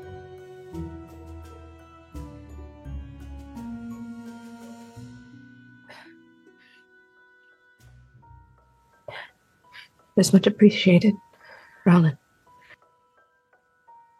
Least I can do. Come on. Yes. Let's. You return to the cabin without any other incident. You arrive just as the Colonel is reading through the book. And Colonel, you've just read something about having to pour blood into an egg and then eat it as part of a ritual that looks very, very just not right. It can't possibly be that I'm understanding this correctly. It says, and I'm regurgitating the instructions to Drago, I think, as Elizabeth. And I'm mouthing it along with you because I've read it so many times I know, and I'm like, yeah. Whose blood? What's blood? If you'll let me take a look, I might be able to suss it out for you. Oh, Elizabeth, my dear, you're fine. And our turning and peering over to see. He is, once again, human. For now. It's amusing to me because we kind of established that Rollin does not change with their clothes. They burst out of them. So unless Elizabeth took a change of clothes, is Rollin just... just tatters? Hulk tatters, yeah. Just kind of tucked it to the side to make sure I'm not totally indecent. And I'm very bashful. Rowling. I do the thing. I'm like, Rowling. There's a change of, and I can gesture towards my traveling bag if you can. I'm assuming the Colonel is larger around. I don't know about high, but you'll be able to find something, I'm sure. Many thanks. I'll just do that then. All right, then. The easiest problem solved. Elizabeth, and then handing over the journal. I will begin to pore over the information. And without the fog of war, anyone who would have noticed the pointed ears and the odd... It's like the shine on an opal. An odd sort of pearlescence that makes the skin look utterly inhuman. I don't know that the Colonel would call attention to it.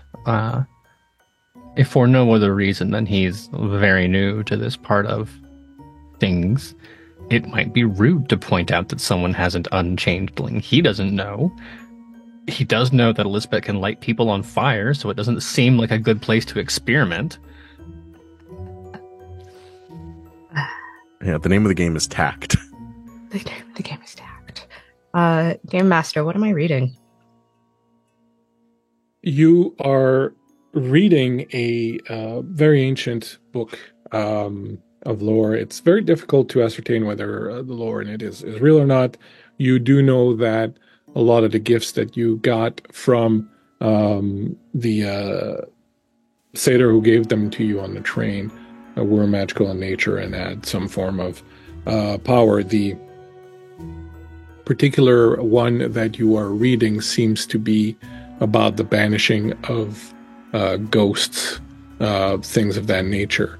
It does seem to indicate in it, as you're reading it, that there's a possibility of it working on a spiritus, but from your knowledge that you have about the spiritus, there's literally like no known ritual that can banish it. It always returns after a certain amount of time. It is basically impossible to destroy by human hand. and if anything is done to get rid of it, usually it just returns after a number of days. So while this ritual would probably, it's very disgusting, first of all, but would probably work, it would probably be a short-term solution. I have good news and bad news. Which would we like to hear first? Colonel, it's your baby. Let's start with the bad news. It's not permanent. Anything done to remove the creature will give us time, but as far as destruction, I'm not sure. But it's not this. We can get it out of me, but we can't kill it. And it will come right back to you. That is bad news. And the good news? The good news is it should be gone long enough to give me time to potentially find something else. As you say these words, Elizabeth, you recall the last few words that Bergamot told you. Everything returns. If the worm that begat this worm, if it were to be returned to it, this one might be able to dispose of it. You remember that the spiritus was taken from the scales of the lindworm from the dock by Mr. Thorstein, the leader of Lockspindler. Destruction by a magical creature that begat it might be what you need. Better news. The creature that we did not destroy, the lindworm. This is of that creature and could potentially be destroyed by it. It will not have gone anywhere. It's too weak. It's still resting, so we can remove the thing and give it back to the lindworm. And we're sure that will accomplish the ultimate objective of stopping it from...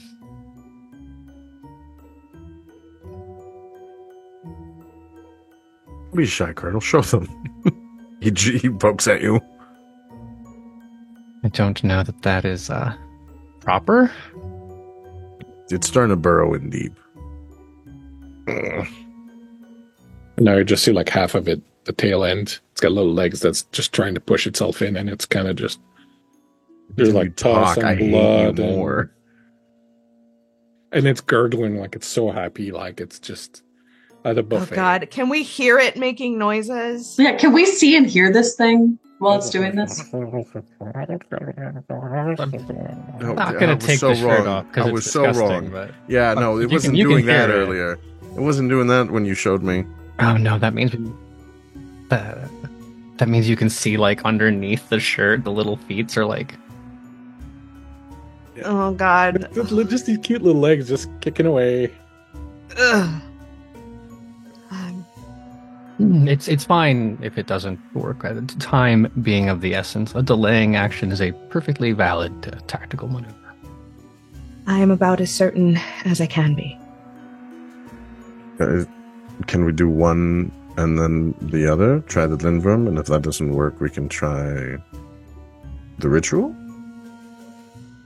We need to remove the lindworm, but remove the spiritus, but yes, once we take it to the lindworm, hopefully that will be the step that we need. Right, what's your expertise? I shall place myself in your capable hands.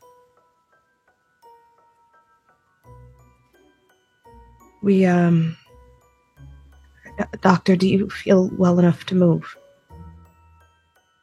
Before you guys even, he's already prepping a vial of adrenaline. It's like, what was that?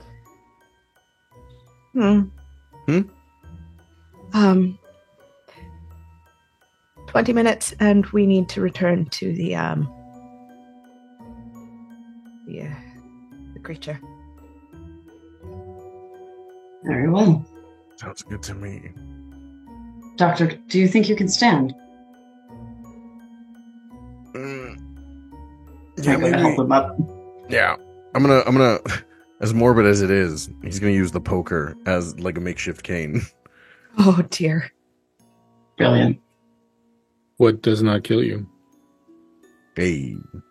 Is now a walking stick. Mm-hmm. It's my revenant beating stick. What would you like to do? So you'll take a little bit of time, I assume, to perhaps rest up and just recenter, refocus yourselves. What would you like to do in that time? Anybody? I would be taking, presumably that I will have taken some time to clear the angry condition that I had from wolf rage. I will take the time to clear the frightened condition. How will you do that? There is a book.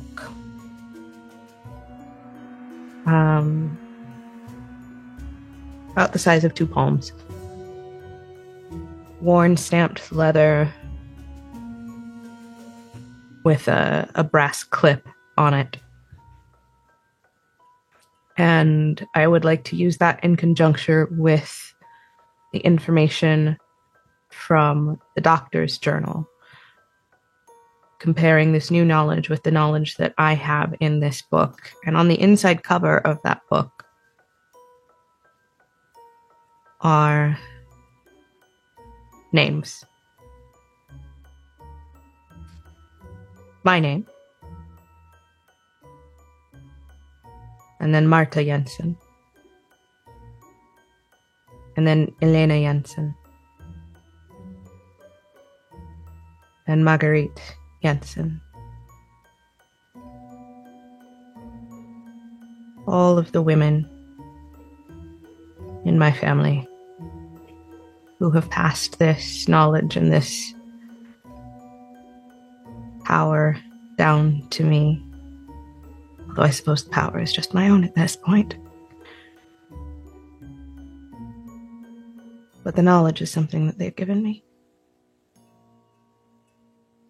As you think on this and take a moment to think about these very powerful and it came before you, the wisdom and knowledge you have been given by them, you become strengthened. You know that you have the strength, the wisdom, the knowledge necessary to undertake this particular quest of yours because, well, you have been well brought up and well trained. And you can, in fact, erase your mental condition. Anybody else? I'm operating on the assumption that the conversation that I had with the doctor about the memento calms down the angry condition. Yep. Perfect. A little later, you find yourselves back again at the scene of the crime, so to speak. You came here originally to Stavanger, to this place. You came here to solve the mystery of the disease that was spreading throughout the people who worked here. You solved that, but in solving it, you realized that it had been used in some kind of elaborate ploy to lure members of the Hellstrom Society here in order to infect one of them with the Spiritus so that the Spiritus would be brought back to the Hellstrom Manor and, in short, begin tearing down the society from the inside. It was a Trojan horse, as we have already discussed. One of the things that you know from your studies of the Spiritus is that one of the things that happens, the holder of the spiritus, the host of the spiritus, starts gaining things. They can gain powers, they can gain riches, they can get their wishes granted. But everyone around them, everyone connected to them, starts suffering misfortunes. And that was basically the intent behind this particular plot. You think of that now, knowing that the Colonel has now rejected the spiritus. As you are traveling back and heading back where this in some ways all began so long ago, a few months ago, you can't help but wonder just what dark misadventures might now befall the rest of you, as the spiritus is very powerful and also probably somewhat angry right now. This is on your mind as you approach and see once again the old gatekeeper, although it is so late now in the night that as you approach his little cabin, you see that the wick is burning very low on his lamp, and he has his feet up on the counter, half-drunk bottle of gin in his lap, and he is snoring very happily. I don't think there's any real need to wake him. We're just gonna...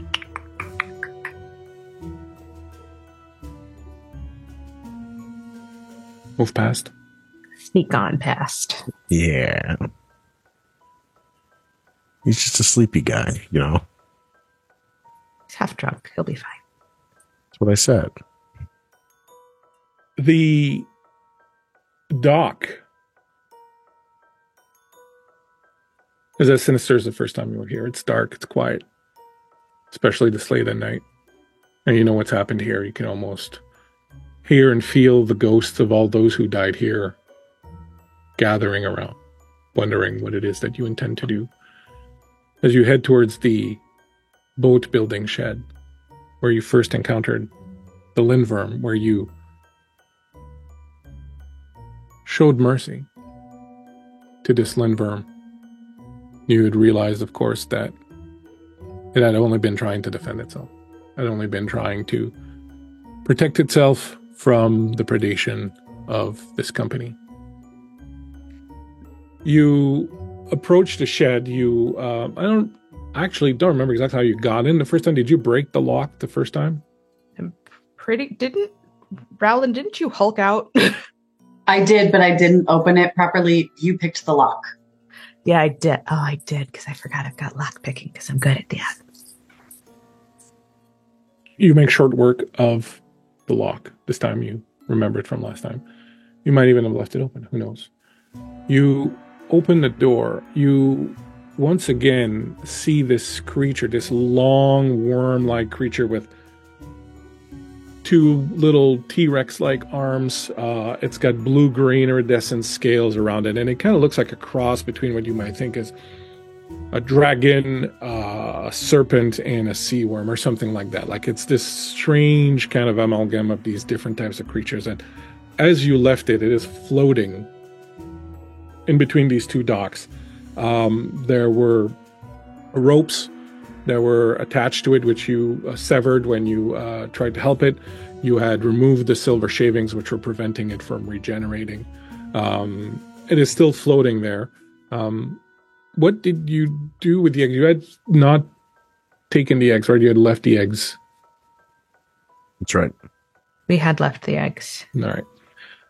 The one thing that's encouraging is that the worm has turned from floating on its back to floating kind of on its side now.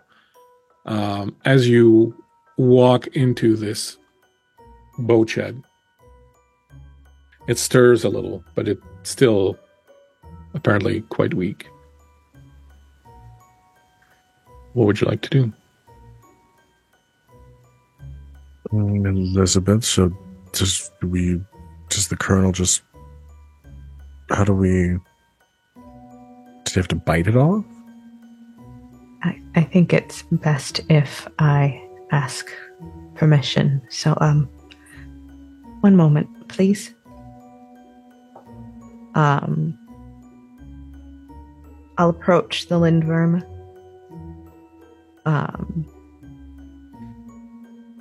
There's a moment of concentration. And It's odd. Never really noticed the glamour before. But now that I know that it's there, it's like wearing a sweater made out of bat wool. I'll let a little more of it drop, and I will crouch before that giant eyeball. The eye opens up, sort of like a snake, and stares at you. You can see a little bit of fear in its eye. I'll pull my hair back so it can see my ears. Hello again. We need your help.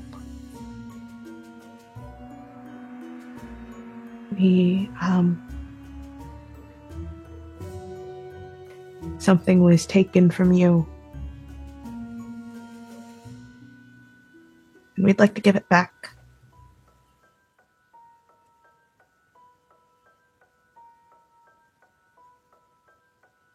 Colonel? Just kind of not say anything, but stiffening up and waiting. Hold my hand out. Gesture for him to approach.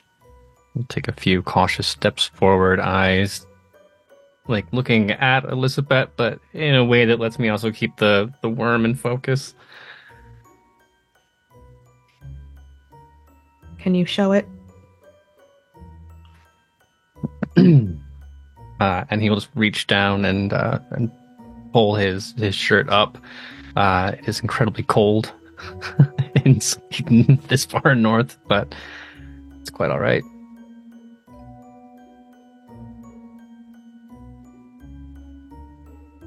The worm's eye moves, looks over.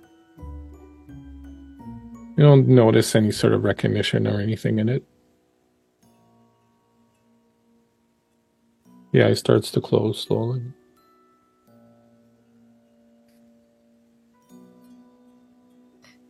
I just need one thing from you.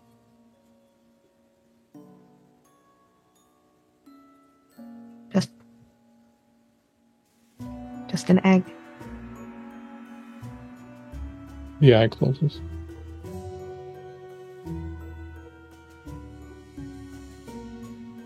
Am I to understand that our parlay has not succeeded? I think if it hadn't succeeded, it would have tried to eat us. So, nonetheless, you may want to take a few paces back. Mm-hmm. And Game Master, I would like to try and retrieve one of the non-viable eggs from the clutch. Right. Go ahead and give me a physique and agility roll. Actually, give me a precision and stealth roll, to be honest. 2 successes. Very good. You reach down where you remember the pouch to be, and you slip your fingers inside. And as you do, your 2 successes allow you to remove your hand just as the worm starts to spin on itself, emitting this high-pitched noise as it starts to spin on itself in the water. And if you hadn't removed your hand, you would have gone into it. It's thrashing and it's moving around and it's going all over the place. What would the rest of you like to do? I would like to move, kind of put myself between it and the colonel out of safety. I'm happy to back up. Doctor? I think in my state I've standing behind Rollet as well with my poker to the side. The worm keeps spinning for a little and then stops slowly. And then lays there. Would it be fair? We still have advantages left from our researchy thing about the Lindworm, right? Mm-hmm. Is there anything in there that we could use to accomplish this goal? Well,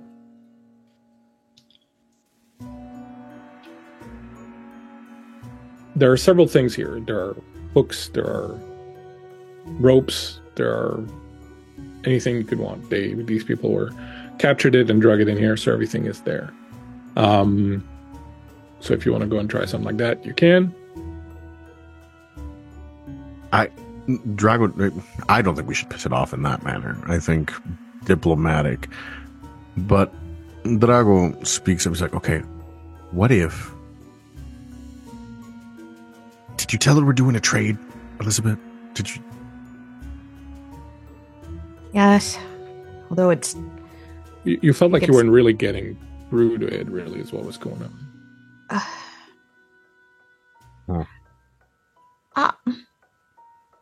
Game Master. Mm-hmm. With the knowledge of my background that I now have. Mm-hmm. Is there a language that this creature would know outside of common English or common Swedish? You could try a magical roll. 4 successes. Wow. You, in this moment, as you think back on it, recall a time where a wolf wounded had staggered in near your home. You recall you were very young when you'd hidden inside the house and your mother had gone out and had spoken to the wolf and had spoken to him in a way that seemed to reach the wolf. The wolf seemed to understand, and she had approached the wolf and put a hand on its head, and eventually the wolf had followed her docilely inside the house, and she had tended to the wolf, and all the while she was speaking to him in a language that you didn't understand. After a couple of days, when the wolf had become better and left, you had asked your mother about it, and she had said, all creatures made by the power of the world, of nature, speak the same language. Most have just forgotten it. And it's easy to remember it. Odin had to sacrifice himself 9 days, 9 nights, hanging on Yggdrasil to get the knowledge of the runes, which he passed on to men. Secret of language. We have this knowledge. We've just forgotten it for the most part. If you ever need it, and you remember her drawing on the table this rune, strange design. And as you recall it now, it burns into your mind. And you know that it's there. You just have to reach out for it. You just have to draw the rune, read it out loud, and perhaps you too can remember the language of all things.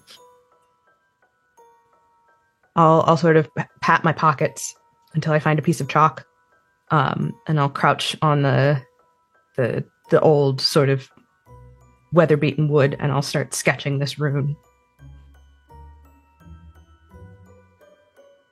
As you start to draw it, you draw a line that goes down, and then at the top another line at an angle, and another one just below it. It looks kind of like an F, if the 2 bars of the F were pointing down. You remember the name of this rune. It is Ansuz. It is a rune that means message. And as you draw this rune, you feel a very ancient, very, very primal power emanate from it. And you can draw it inside of you. And as you do, you start hearing all these different words, all these different languages, all these different things talking to you. You realize the water is talking to you. The wind is talking to you. Oh, one at a time, please. You focus, just like you do in a crowded room when someone mentions your name. A crowded, busy, loud room, someone mentions your name. It cuts through and you hear it. And you manage to do that. And you hear, do not touch them. They are all I have left.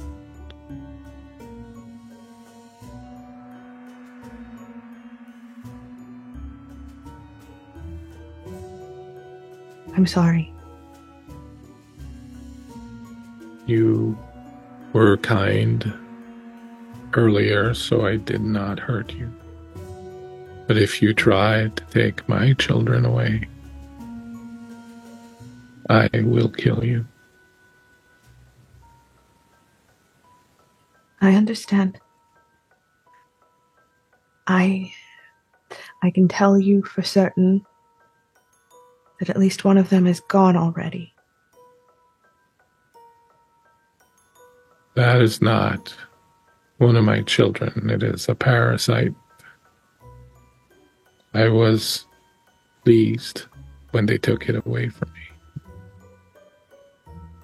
You are a child of the elders. You should understand that there are things in this world that come from places that do not belong here, and that is one such thing. Yes. It is not mine. We're kind. And I would help you if I can. Have you children of your own? No. Perhaps one day you will. Very much doubt that. You are a child of the elders.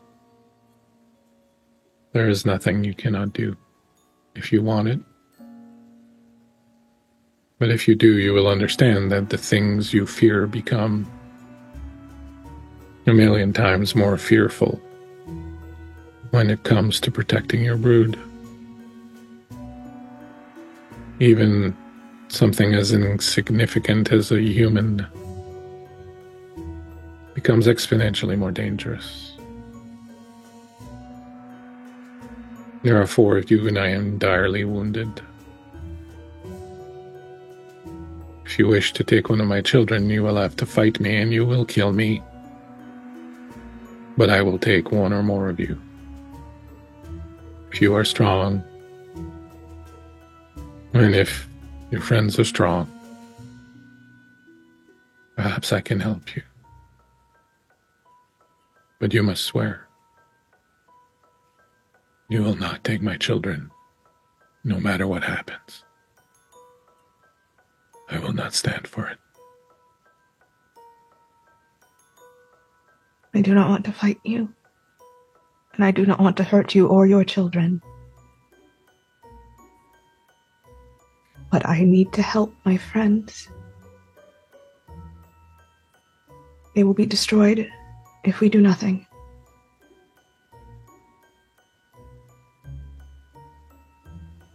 That one, the one who is infected. Is he strong? Strongest. I hope for his sake. If you have any means of helping him with pain, begin with that. Once that is done, I will tell you what else you need to do. Doctor, What did it say? do you have morphine with you? Yeah, no, I got a little something for this guy. Yeah.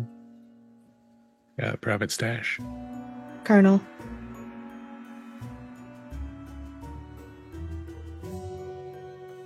Are we sure this is the wise choice? as of right Not- now, it is the Not about the eggs.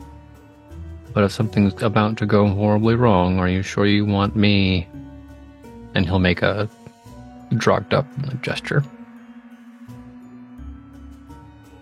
If we try to take one of her children, she will fight us, and at least one of us will die.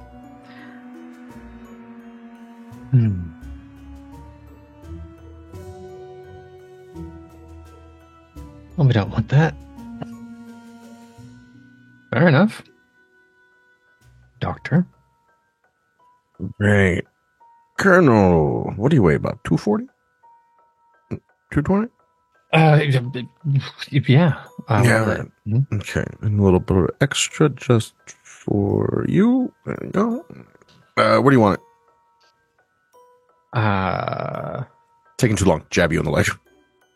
Give me a precision and medicine check. That's 2 successes. You should have rolled 1 die less, by the way, because you have a battered condition, but it's okay. Oh, that's true. That was You're you're right. You're right. You're good. You're good. You're good. Don't worry about it. All right. 2 successes? We. All right. Colonel, note that down. You will need those later. I'll need those 2 successes. Yes. Money? Yes. Okay. I'm so sorry. I love you. No, it's not your fault. Oh dear. I did this to myself. Remember, you were all there. You are feeling no pain.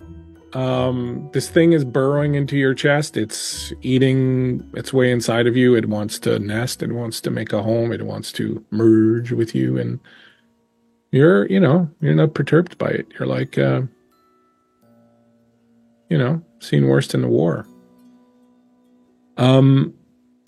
As that's happening, the Lindworm will speak to you again, Elizabeth, and say, is he prepared? Sorry, I went into Bergamo there. Is he prepared?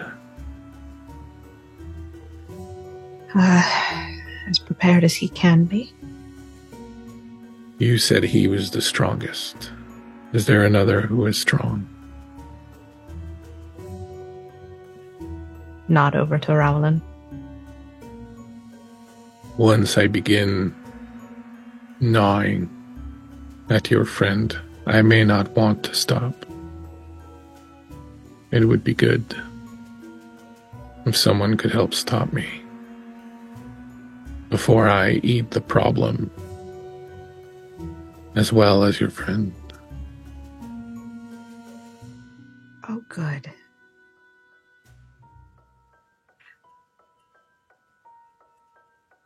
Colonel? Yes. Colonel, do you trust me?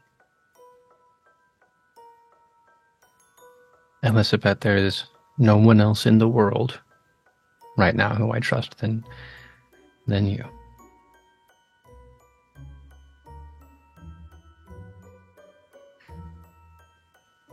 This is going to be, invasive, to say the least. Rowland, our, compatriot here, will have to consume the spiritus. There's a small chance that the colonel might be a bit of a temptation. Ah. Right. And I start taking off the large jacket that I had taken out of the colonel's stash of spare clothing and adjusting myself as best I can, knowing I'm gonna just preemptively go beast.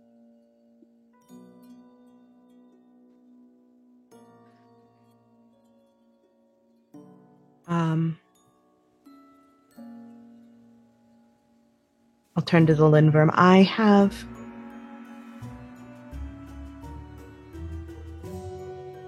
my magic. Magic that can hold a thing in place. Does that work on you? It will not be as effective as chains or brute strength. I may resist your attempts. However, there is something you can do. The Spiritus will be attempting to fight.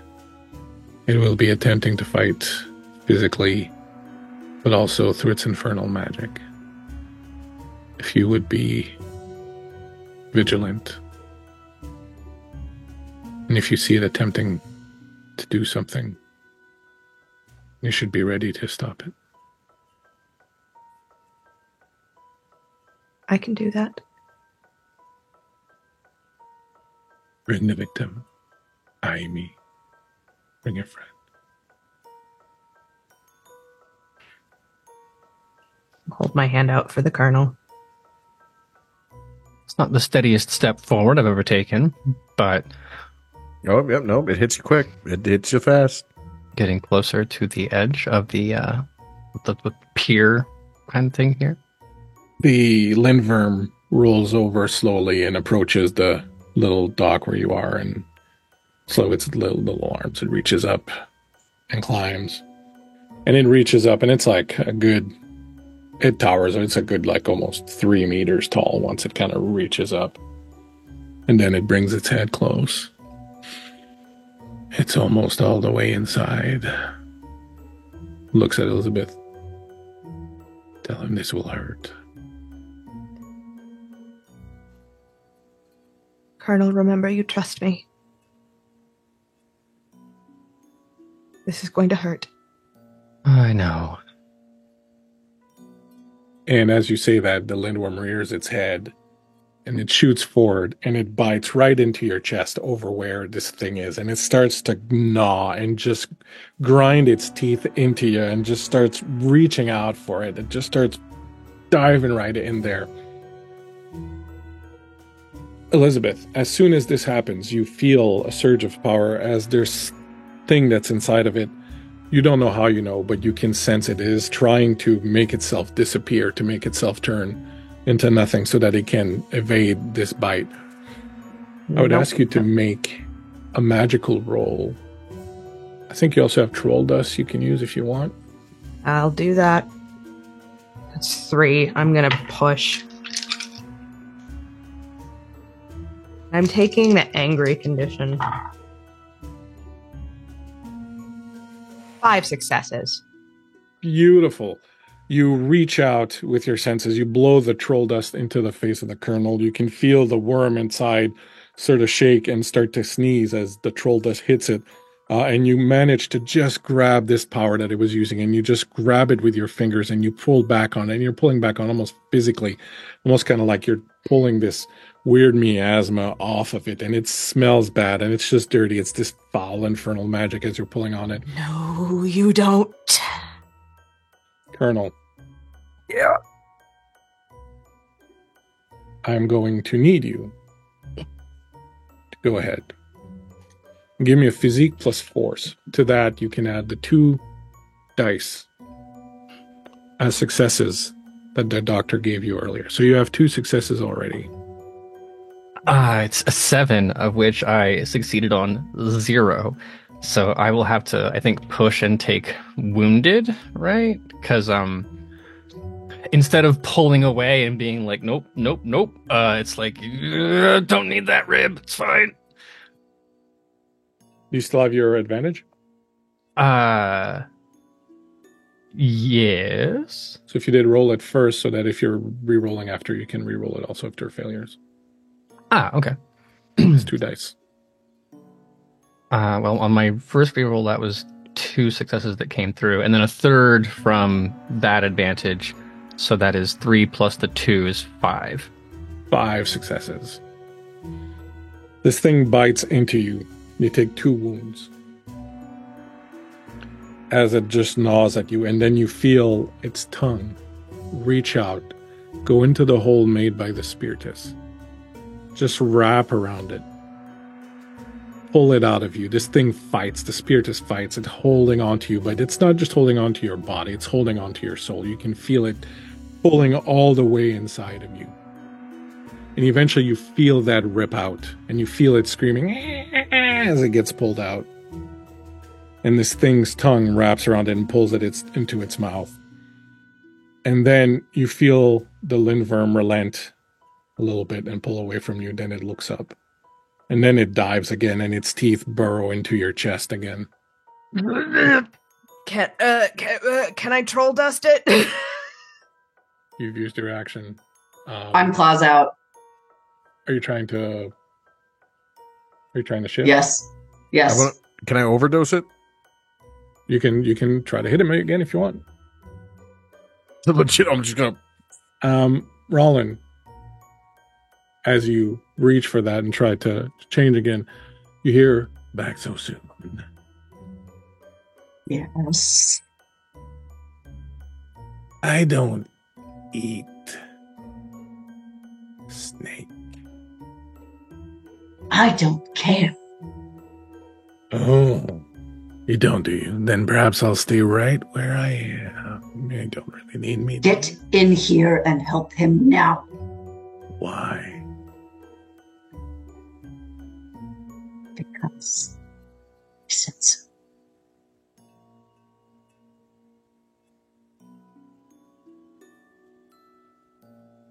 Rollin, give me an empathy plus manipulation roll. 2 successes.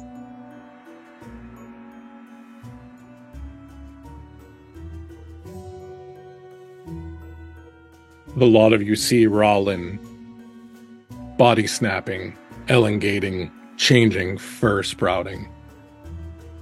Just in the blink of an eye, this giant werewolf again standing there. You can see, Rollin, that the Lindworm is digging into the Colonel. He's just going right for the heart. He's going to eat him completely, snap him in half. You can try to restrain him. Give me a physique plus 4. Or actually, it's not physique plus force. At this point, it is a Might. might against this creature's might. Okay. I'm gonna have to push. Mm. Y'all. Ooh, okay, 2 successes. How many successes total? 2. You grab this thing, you wrap your arms around it, you pull it back, and you can see you're pulling it. You're managing to pull it, but it's still clinging onto there, and it's fighting you with all it's got. Pull, you pull, you pull. It's kind of giving. It's almost there, but you're not quite there yet. Back around the table. Does can we say that the Colonel had the foresight to have brought his gun with him? I'm sure the Colonel brought everything with him, yes. Yeah, because in that case, his hands are busy, like, wrapping around teeth, trying to keep the jaws from clenching shut. But if Drago has, like, the syringe out and is like, I'm gonna medical this, then the Colonel can, like, Drago! Pointing, like... First of all, how dare you give me that voice? Captain's instincts kick in. I'm going to take the musket or the rifle because it's the 1800s, not a musket. And in whatever gap I can in the mouth, I'm going to just shove it in there and just. Elizabeth, you see this and you're not sure that that's a good idea. If you anger this thing right now, Don't shoot. It's its nature, what it's doing. Okay, then in that case, I'm gonna pull it out. I'm gonna put it across and use it as leverage to try to pry the mouth open.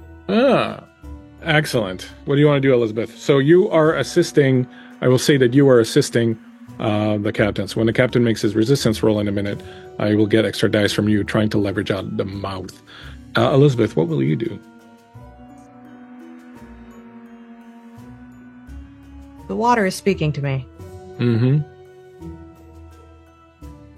Will it listen if I ask a favor? You could try. Magic roll? No. Empathy and manipulation. You have to convince it with your words. 3 successes? Devil's luck, pretty good. As you reach out with your senses and start speaking the language of the water, what would you like to say to the water? We are doing what we can to keep Lockspindler from making this world darker. We are doing what we can to keep Lockspindler from corrupting everything that keeps this world green and beautiful and magical. Please help us. Please do not let him die. Start seeing little eddies, little swirls of the water. They start connecting, making a bigger and bigger one. And this swirl keeps growing. The water is exiting out of the dock where you are. The levels are the water level is going down, but the whirlpool is dragging this creature down with it. It's dragging it down. I will give you had 3 successes. So I will give Rollin 3 extra dice to roll when you do the strength pull on this thing. Colonel, This thing's trying to eat you. Physique plus force. You have the 2 successes from the morphine, and I will say that you have 2 extra dice to roll from the captain attempting to help you with the lever.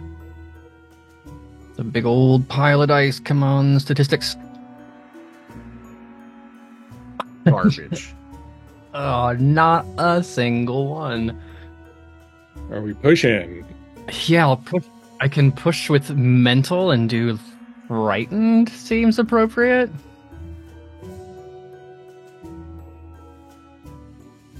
You are at what right now? Physically, you are at what? Within terms of conditions. Yeah. I have 3 of the physical, Oh no. and then that's 1 on mental. I will allow you to take angry or frightened or hopeless, yeah, because any of those would apply, I would feel. So feel free to grab one of those. So frightened worked because I am legitimately scared. That seems right on the nose. And there are 2 6s in that. So 2 on the reroll plus the 2 from Drago. Excellent. You don't take a wound this turn. It is still latched onto you, however, and it's trying to eat you. Rollin, this thing is incredibly powerful. You feel that the water's working with you. It's pulling it away from the captain. It's dragging it. It's shaking. You know you're not far from it, but you're going to get the 3 extra successes that Elizabeth got as extra dice to make on your physique plus force roll, or your might roll. I'm pushing. Jeez. I'm gonna go with bloodthirsty. Oh no. Yeah. Yeah, I'm mad. We said someone's going to die here, and you all thought it was me. Mm-hmm. Turns out.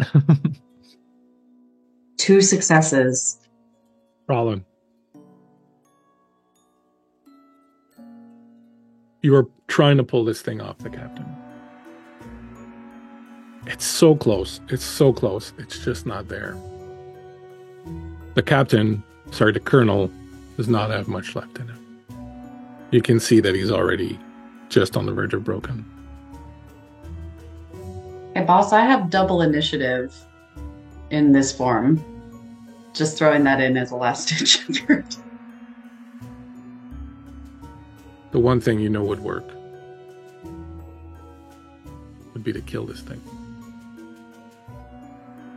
Would be to bite its throat out. You're feeling bloodthirsty. You know it's there. You don't want to kill this thing. You don't want to kill this thing. You just went through so much helping it, saving it. It's helping you. But it's that or it's the colonel. In fairness, we held our guy in the bargain, and the Lindworm is the one that drew first blood here, right? So I look over at Elizabeth. I'm clearly communicating where we're at.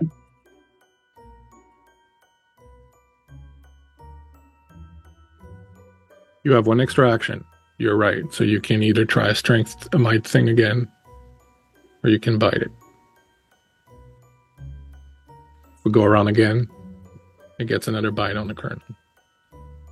I was nice. He should have been broken on that last one. I let him take a mental.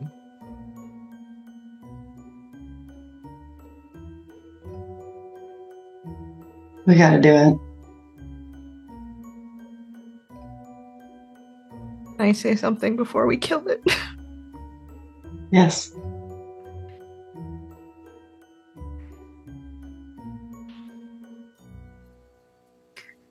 I'll mean it, Ty, and I'll say you promised.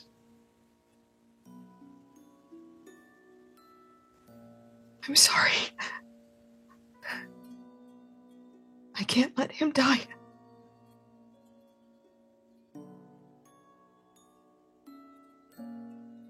Rowland, go. Open my mouth and go for the throat. You open your mouth, you bite into this thing's throat. The second you do, you feel its muscles relax. Colonel, you feel the bite lessen in your own chest as blood and gore just explodes from the throat of this worms splashing all over you, and you just see Rollin just tear into this thing, just tearing into it, ripping out scales, ripping out veins, blood flying everywhere, chunks of meat. As it's falling back, and as Rollin's dragging it onto the side of the dock and just feasting, just going it down, the wolf inside of you, Rollin, just exulting and howling and happy. Elizabeth, you get a final look at the Lindworm, and it's looking at you, and it says, "You must protect your own. We live and we die. Make sure my own live."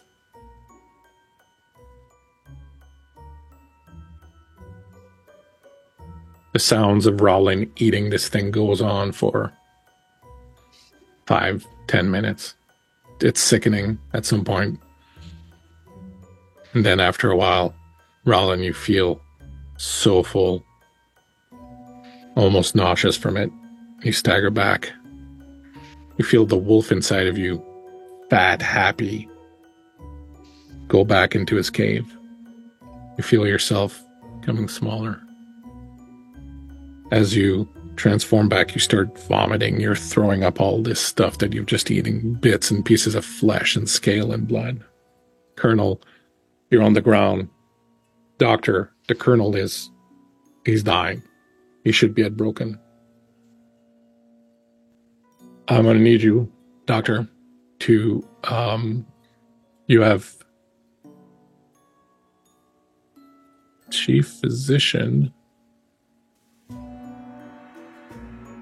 which is good. I'm going to need you to go ahead and make a medicine check to see if you can prevent the Colonel. Can I offer assistance? You can offer assistance. You get an extra die. Just straight medicine?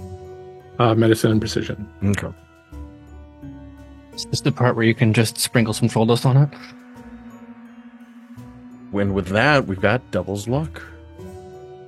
So you will need a chemical equipment to figure out the cause of death. You manage to stabilize. The wound is deep. It's all the way in there. He's got some serious damage. He's gonna wear some serious scars right over here, his chest, right over where his heart is. He's gonna have the worst scars ever.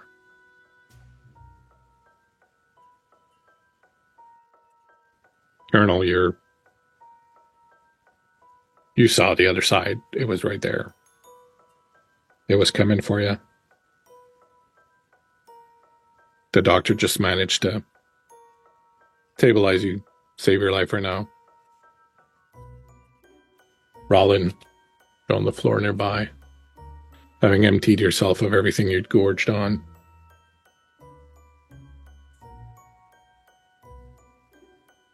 What would everyone like to do?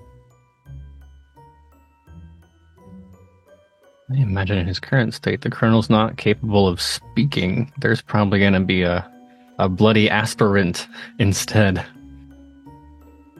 Don't even bother, Colonel. I got you. So I'm patching him, dousing him. I'll even undo one of his bullets and use the gunpowder to what's the word? Cauterize some of the wound if I can. Just trying to stop the bleeding as much as I can, so that's my focus. Elizabeth?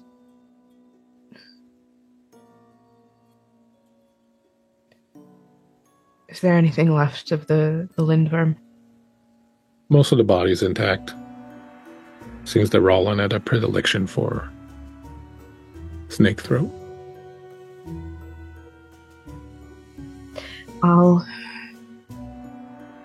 I move past Rowland, but as I do, I sort of smooth a hand over his hair.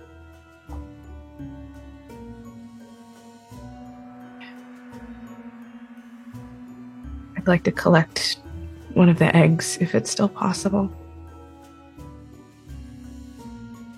You reach into the pouch. You immediately feel liquid, thick, viscous. You feel shards of eggs. You root around. Till eventually your fingers curl around something that seems still solid, round, warm. Oh, please. Please. You withdraw it and you see slightly cracked, but otherwise intact. There's one egg left.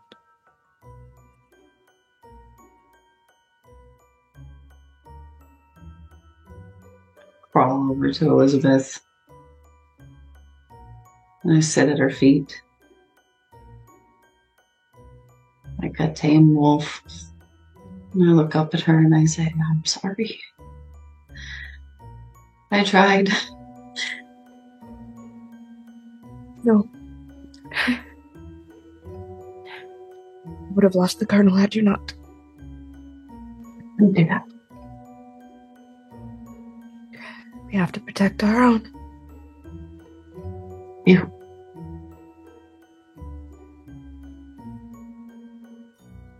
The four of you sit there contemplating the price of choosing the lesser of evils. Move ahead a few weeks. Doctor, you have managed, with the help of Rowland, the detective, to find information on where Jacob's body was taken, where he was buried. You've been followed the past few weeks here and there, hearing knocking sound on windows, tung, tung, tung, tung, tung, tung, following you everywhere you go. Now you're here, in the cemetery. You've found the grave. It says simply, Jacob asked, beloved son, standing in his grave.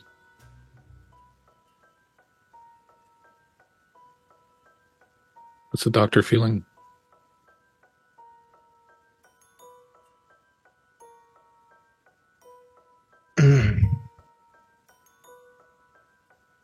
He is sad. It's bittersweet, right? There's this feeling of being so close and yet so far, but there is a solace in knowing that I saw him before I crossed over in that moment that I was almost dying. So the saying that they used to share in this life and the next is more palpable. And it fills him with a little bit of hope. And so, obviously, we're not going to grave rob, but he's going to dig a little notch right by the headstone, by the base, and bury the ring there, bringing it as close as he can to him. I think he's just going to sit there and just going to talk to him. And he's going to talk about what they would have done if things had been differently, which will then shift to what they'll do the next time they meet and how life will be different. And he'll stay there as long as the light will allow before kissing the tombstone and saying his goodbyes. And as you do this, prepare to leave, you hear a discreet cough behind you. I'm sorry to intrude, Dr. Markovich. No, not at all. Apologies. What can I do for you? You turn, you see a man dressed in a dark jacket with a bowler hat. You immediately see him and remember him from the train. He was on the train going to Stavanger, and you saw him again at the station in Stavanger. Sorry, Doctor, my name is Hakon Herling. I am a colleague of your friend, Axel Rollin. Axel, my boy. Yes. Yeah, of course. Yeah. What can I do you for? I'm sorry to disturb you here in your moment of peace. I waited until I felt you were about to leave. I'm a private detective. I was hired by the family of Jacob Ask. It seems that in the time between his body was found at the military academy and when it was given to the funeral home, some of his personal effects had been taken. I've managed to find out that one of the coppers who was involved with the investigation took a few of the things and they have been recovered. But the family seems to believe there was a ring that Mr. Ask had taken to wearing. Apparently it was a gift from someone dear to him. I don't suppose you know anything about that, do you? Well, funny enough, I'm here paying my respects and returning what was lost. It came upon my possession, and I quickly recognized it and decided to bring it to Mr. Ask. Well, his family will be happy to hear this. Guess that solves my case. And before you go, actually, I never had a chance to meet the family. Would it be possible to deliver the news myself? I don't see why not. I think I'd like that. You know, I have here in my notes that the last person to see Jacob Ask was you. I think it's fitting that you would tell his family. I have a car. Oh, good. He notices to your... I'm still using the poker. Oh, yeah. No, I can't do long distances with this thing around.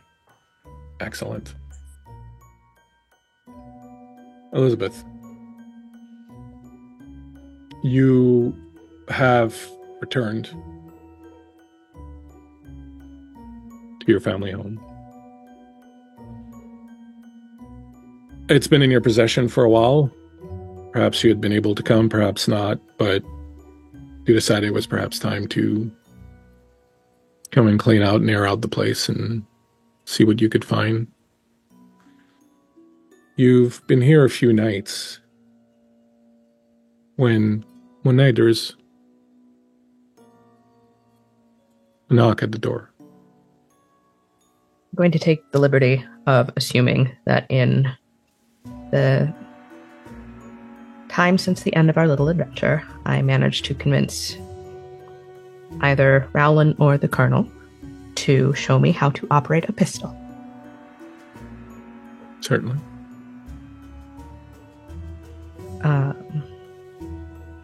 It's not very big. I think it's a 22. But I'll take it in hand and have it at my side as I answer the door. You open the door, and standing there is what appears at first glance to be a child, but when you look more closely, it has the face of an old man. This scrawny with a fairly big head, long floppy ears, and looks up at you and goes, "You are Elizabeth?" Who wants to know? "Oh, name's Patchwork." What can I do for you, Patchwork? I can't come in, it's been a long walk. I'll step outside and close the door. It's not. Okay. Good old Patchwork. Just want a glass of water, maybe. Just to rest his feet. You know? You'll forgive me my caution. Oh, hey, it's fine. I get it. Get it, you know. Just a goblin. Oh, yeah, I have a message for you. You would happen to have a bowl of milk, maybe? A bit of honey in it?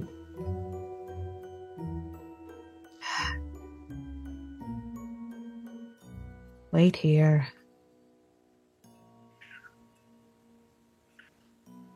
I will go into the house. I will pour a bowl of milk and put a dollop of honey into it. $2, It's not please. coming into my damn house, but $2. 2. Long road. second dollop.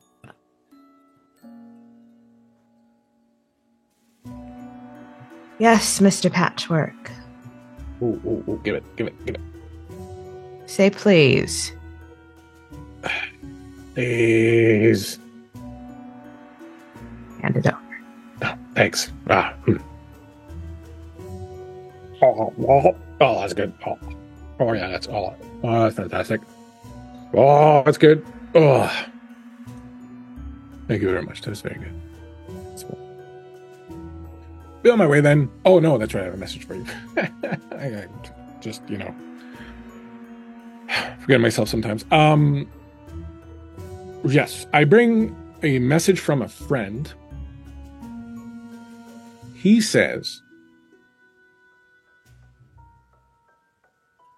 pulls out a piece of paper and rolls it. Oh, yeah. So he says that Queen Huldra has decided that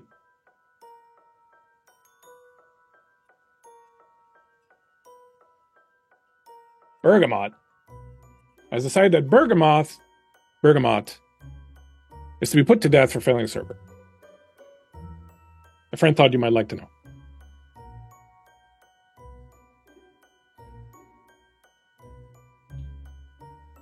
Do you know where he's being held?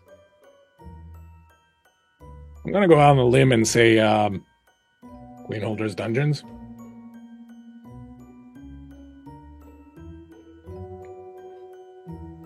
Thank you, Patchwork. I may need your help again in the future. Oh, hey. Old Patrick's always happy to lend a hand. Anyone gives him $2 of honey? Good people. We'll be in touch. Okay. All right, then. Guess I'll be on my way without getting to rest, but that's okay. It's how the cookie crumbles. No, it's fine. It's okay. It's cool. I give you permission to enter my home with hospitality and offer you bread and salt. Thank Loki. Oh, yeah, by the way, the message is from Brynjolf. That ring any bell? GM, why do I know that name? It's your brother's name.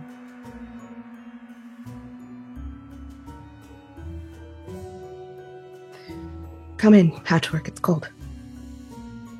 Yeah. Freezing my nuts off out here.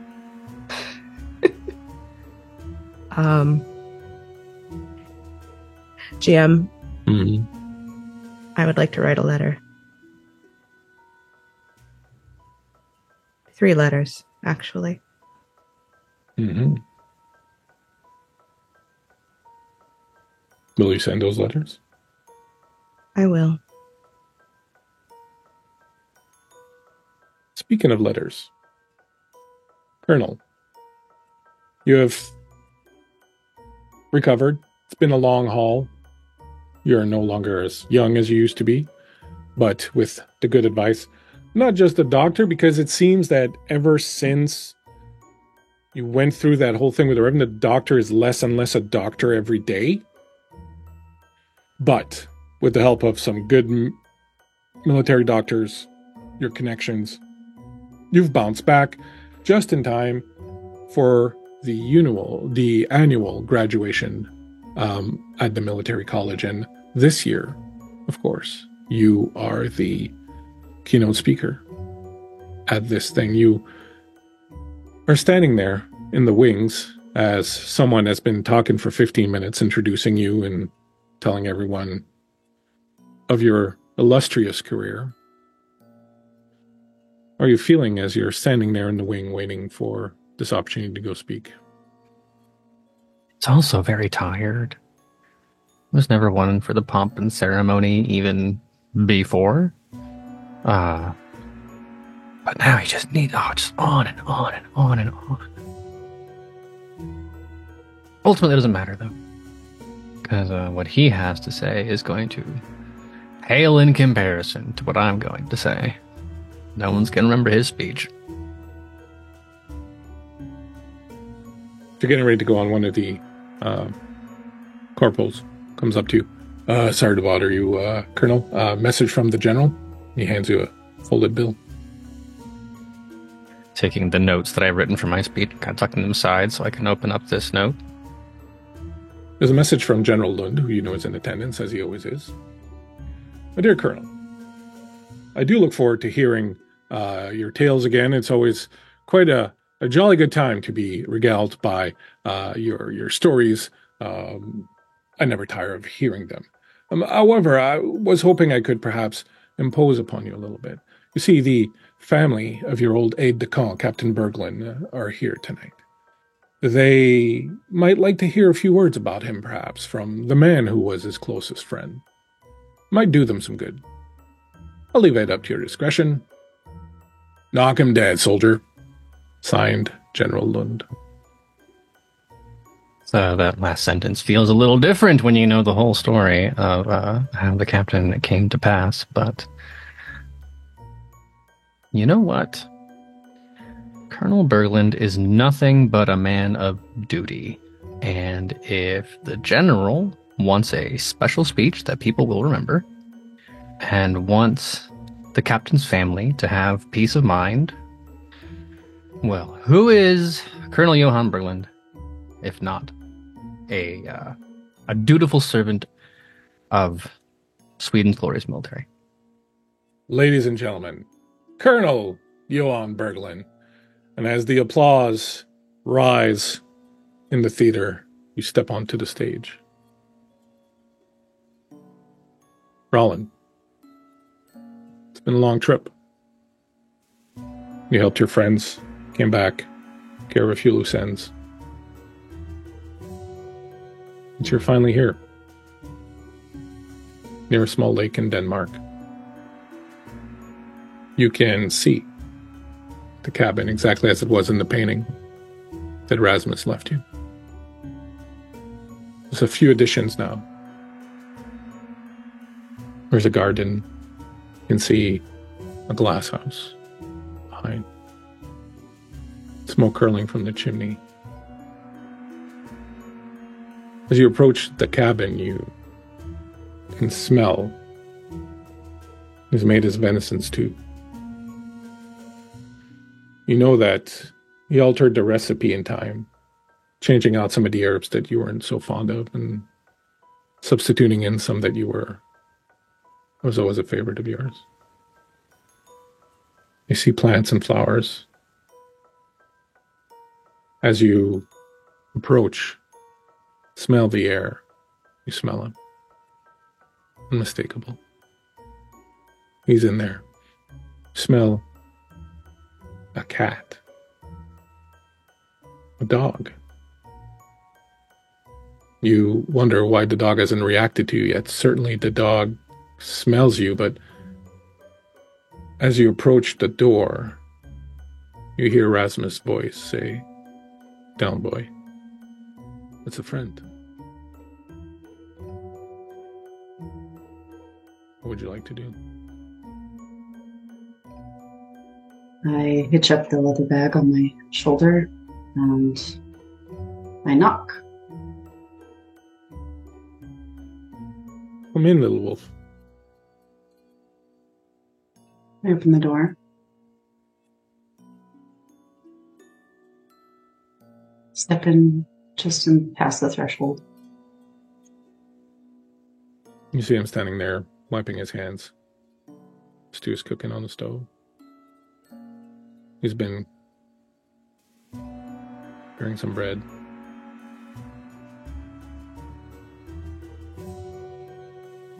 I'm glad you could come.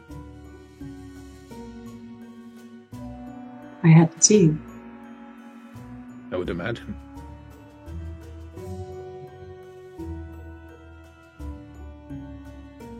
I have a lot of questions. Okay?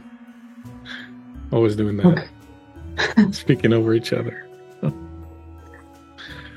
Some things never change. Would you like to eat with me? So you'd like me to stay?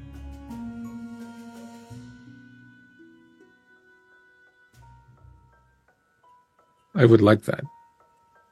But it is up to you to decide.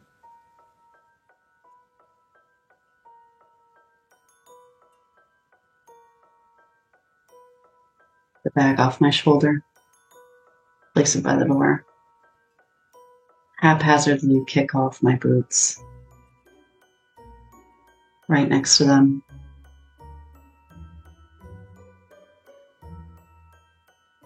We have a lot to talk about. And I close the door behind me.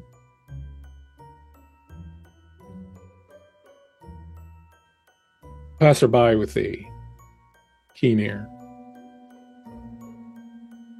might at one point hear a softly spoken "Down, boy," and wondered what is happening behind the door. And to know an outcome for certain is a rare pleasure. But to venture bravely into the uncertain,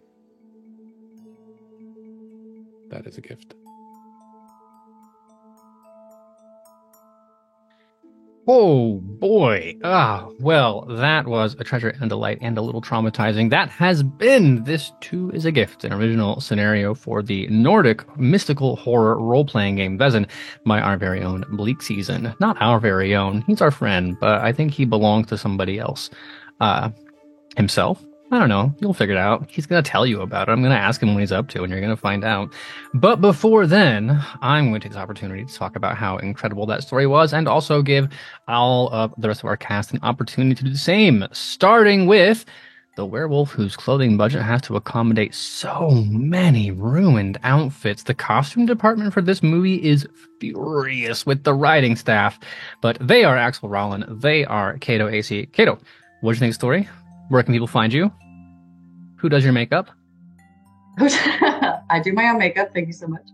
I thought the story was beautiful. It was everything I wanted and more. And I hope that there's more to be done with these characters. You can find me on the internet on the website formerly known as Twitter as Only Handbasket or The Helena Handbasket, wherein I have all of my burlesque and horror acting film goodies for you to enjoy. Check out Revealer on Shudder and Amazon Prime and Black Mold on Tubi. Oh, is it out now? Out now. Oh, hooray! Awesome. Well, and sitting next to Cato, they are a font of knowledge about the mystical world, including don't let strangers in your house and don't give people in the woods your true name. For this and more information, you can consult Elizabeth Jensen or you can consult Laura Tutu. Laura, where can people find more of you? Hi, hello. You can call me Laura or Tutu or Laura Tutu. You can find me on the internet, usually as some iteration of Laura_Tutu on the Twitter, and you might have to throw an underscore at the beginning, at the end of that if you're looking for me elsewhere, because that's just kind of how the cookie crumbles. When I'm not crying on cue, I am crying at Aaron's table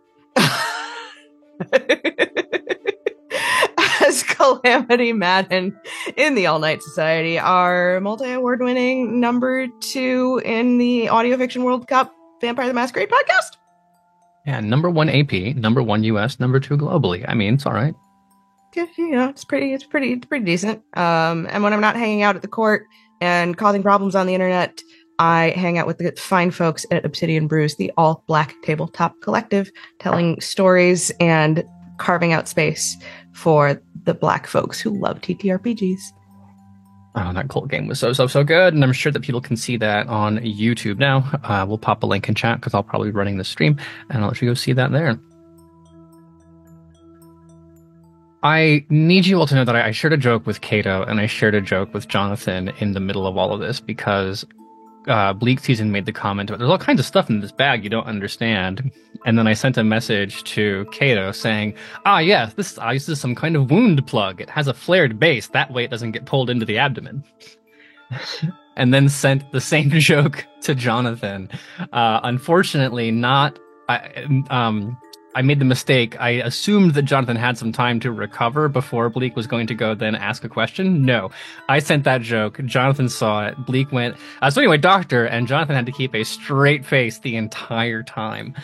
That is one of the many talents demonstrated by our good friend Jonathan. You know him as Latinos Against Spooky Shit, Drago Markovich, and our good friend, the Captain. Jonathan, how'd you enjoy the game? Where can people find more of you? And was it a butt plug?